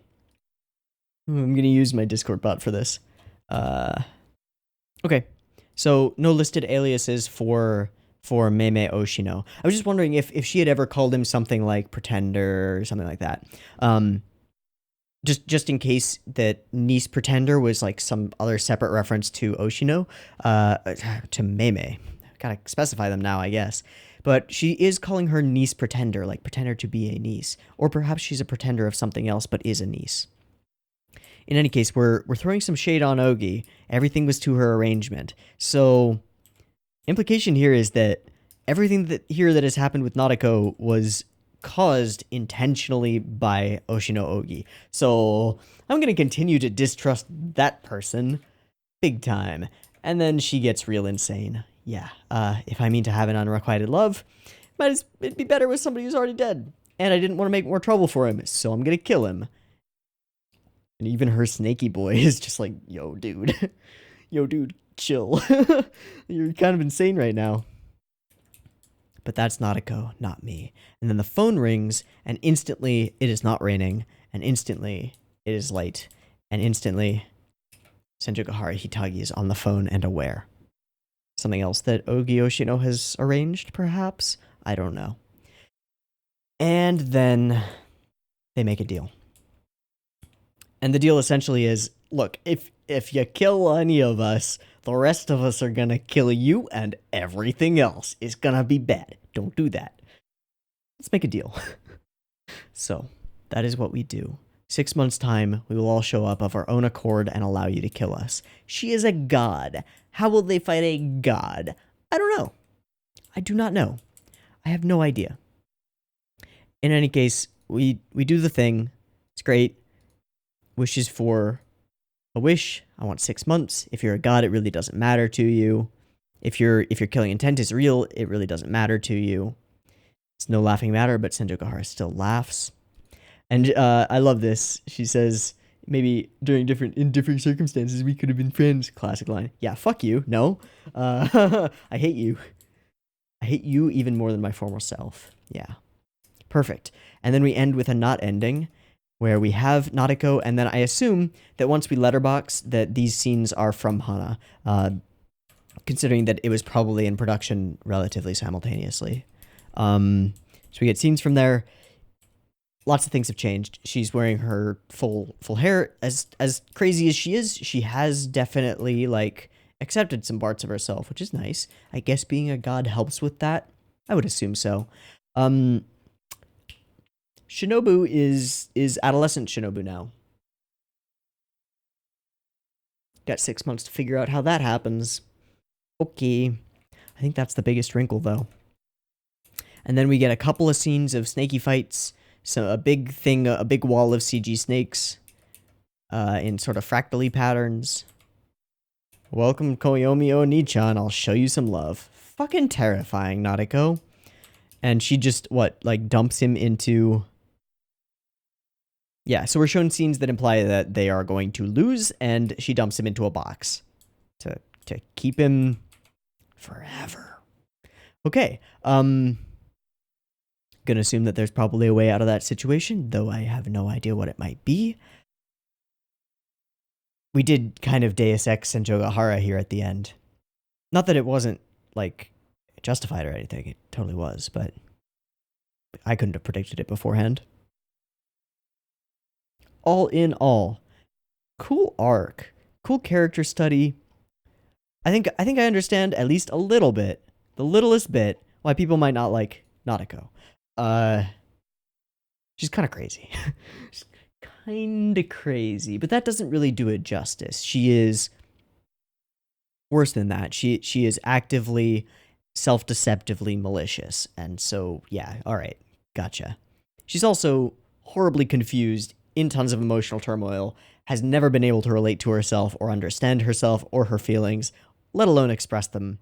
And that's a big pile of bad stuff right there for being a human being. That's none of that's very good. So I feel for Nadeko, I really do. And maybe that's surprising, and maybe I should just be more cold to her, but I really do feel for her, as messed up as her mentality is. I think I understand it a little bit. So, thus ends Otorimonogatari. Next up is Onimonogatari with Shinobu Time, Part 1. Okay. There's nothing to even go off of on that one. I mean, I had Nadeko will have snaky hair, and maybe mirrors will be a thing for this one. Usually those don't help too much. But we do know that we are going to be focused on Shinobu, or at least she will be the catalyst of something. What that will be, I don't know. But if it means Shinobu cuteness, I am here for it. Absolutely. And I assume that the next number of arcs that we're going to watch are going to be Nadeko free, or essentially Nadeko free, and are going to deal with the 6-month period that we've been given between this fight with Nadeko and the next one. She did call herself the big bad, or the big boss. She's the BBEG now, big bad evil guy, or girl. That's what she is now. That's what she's made herself.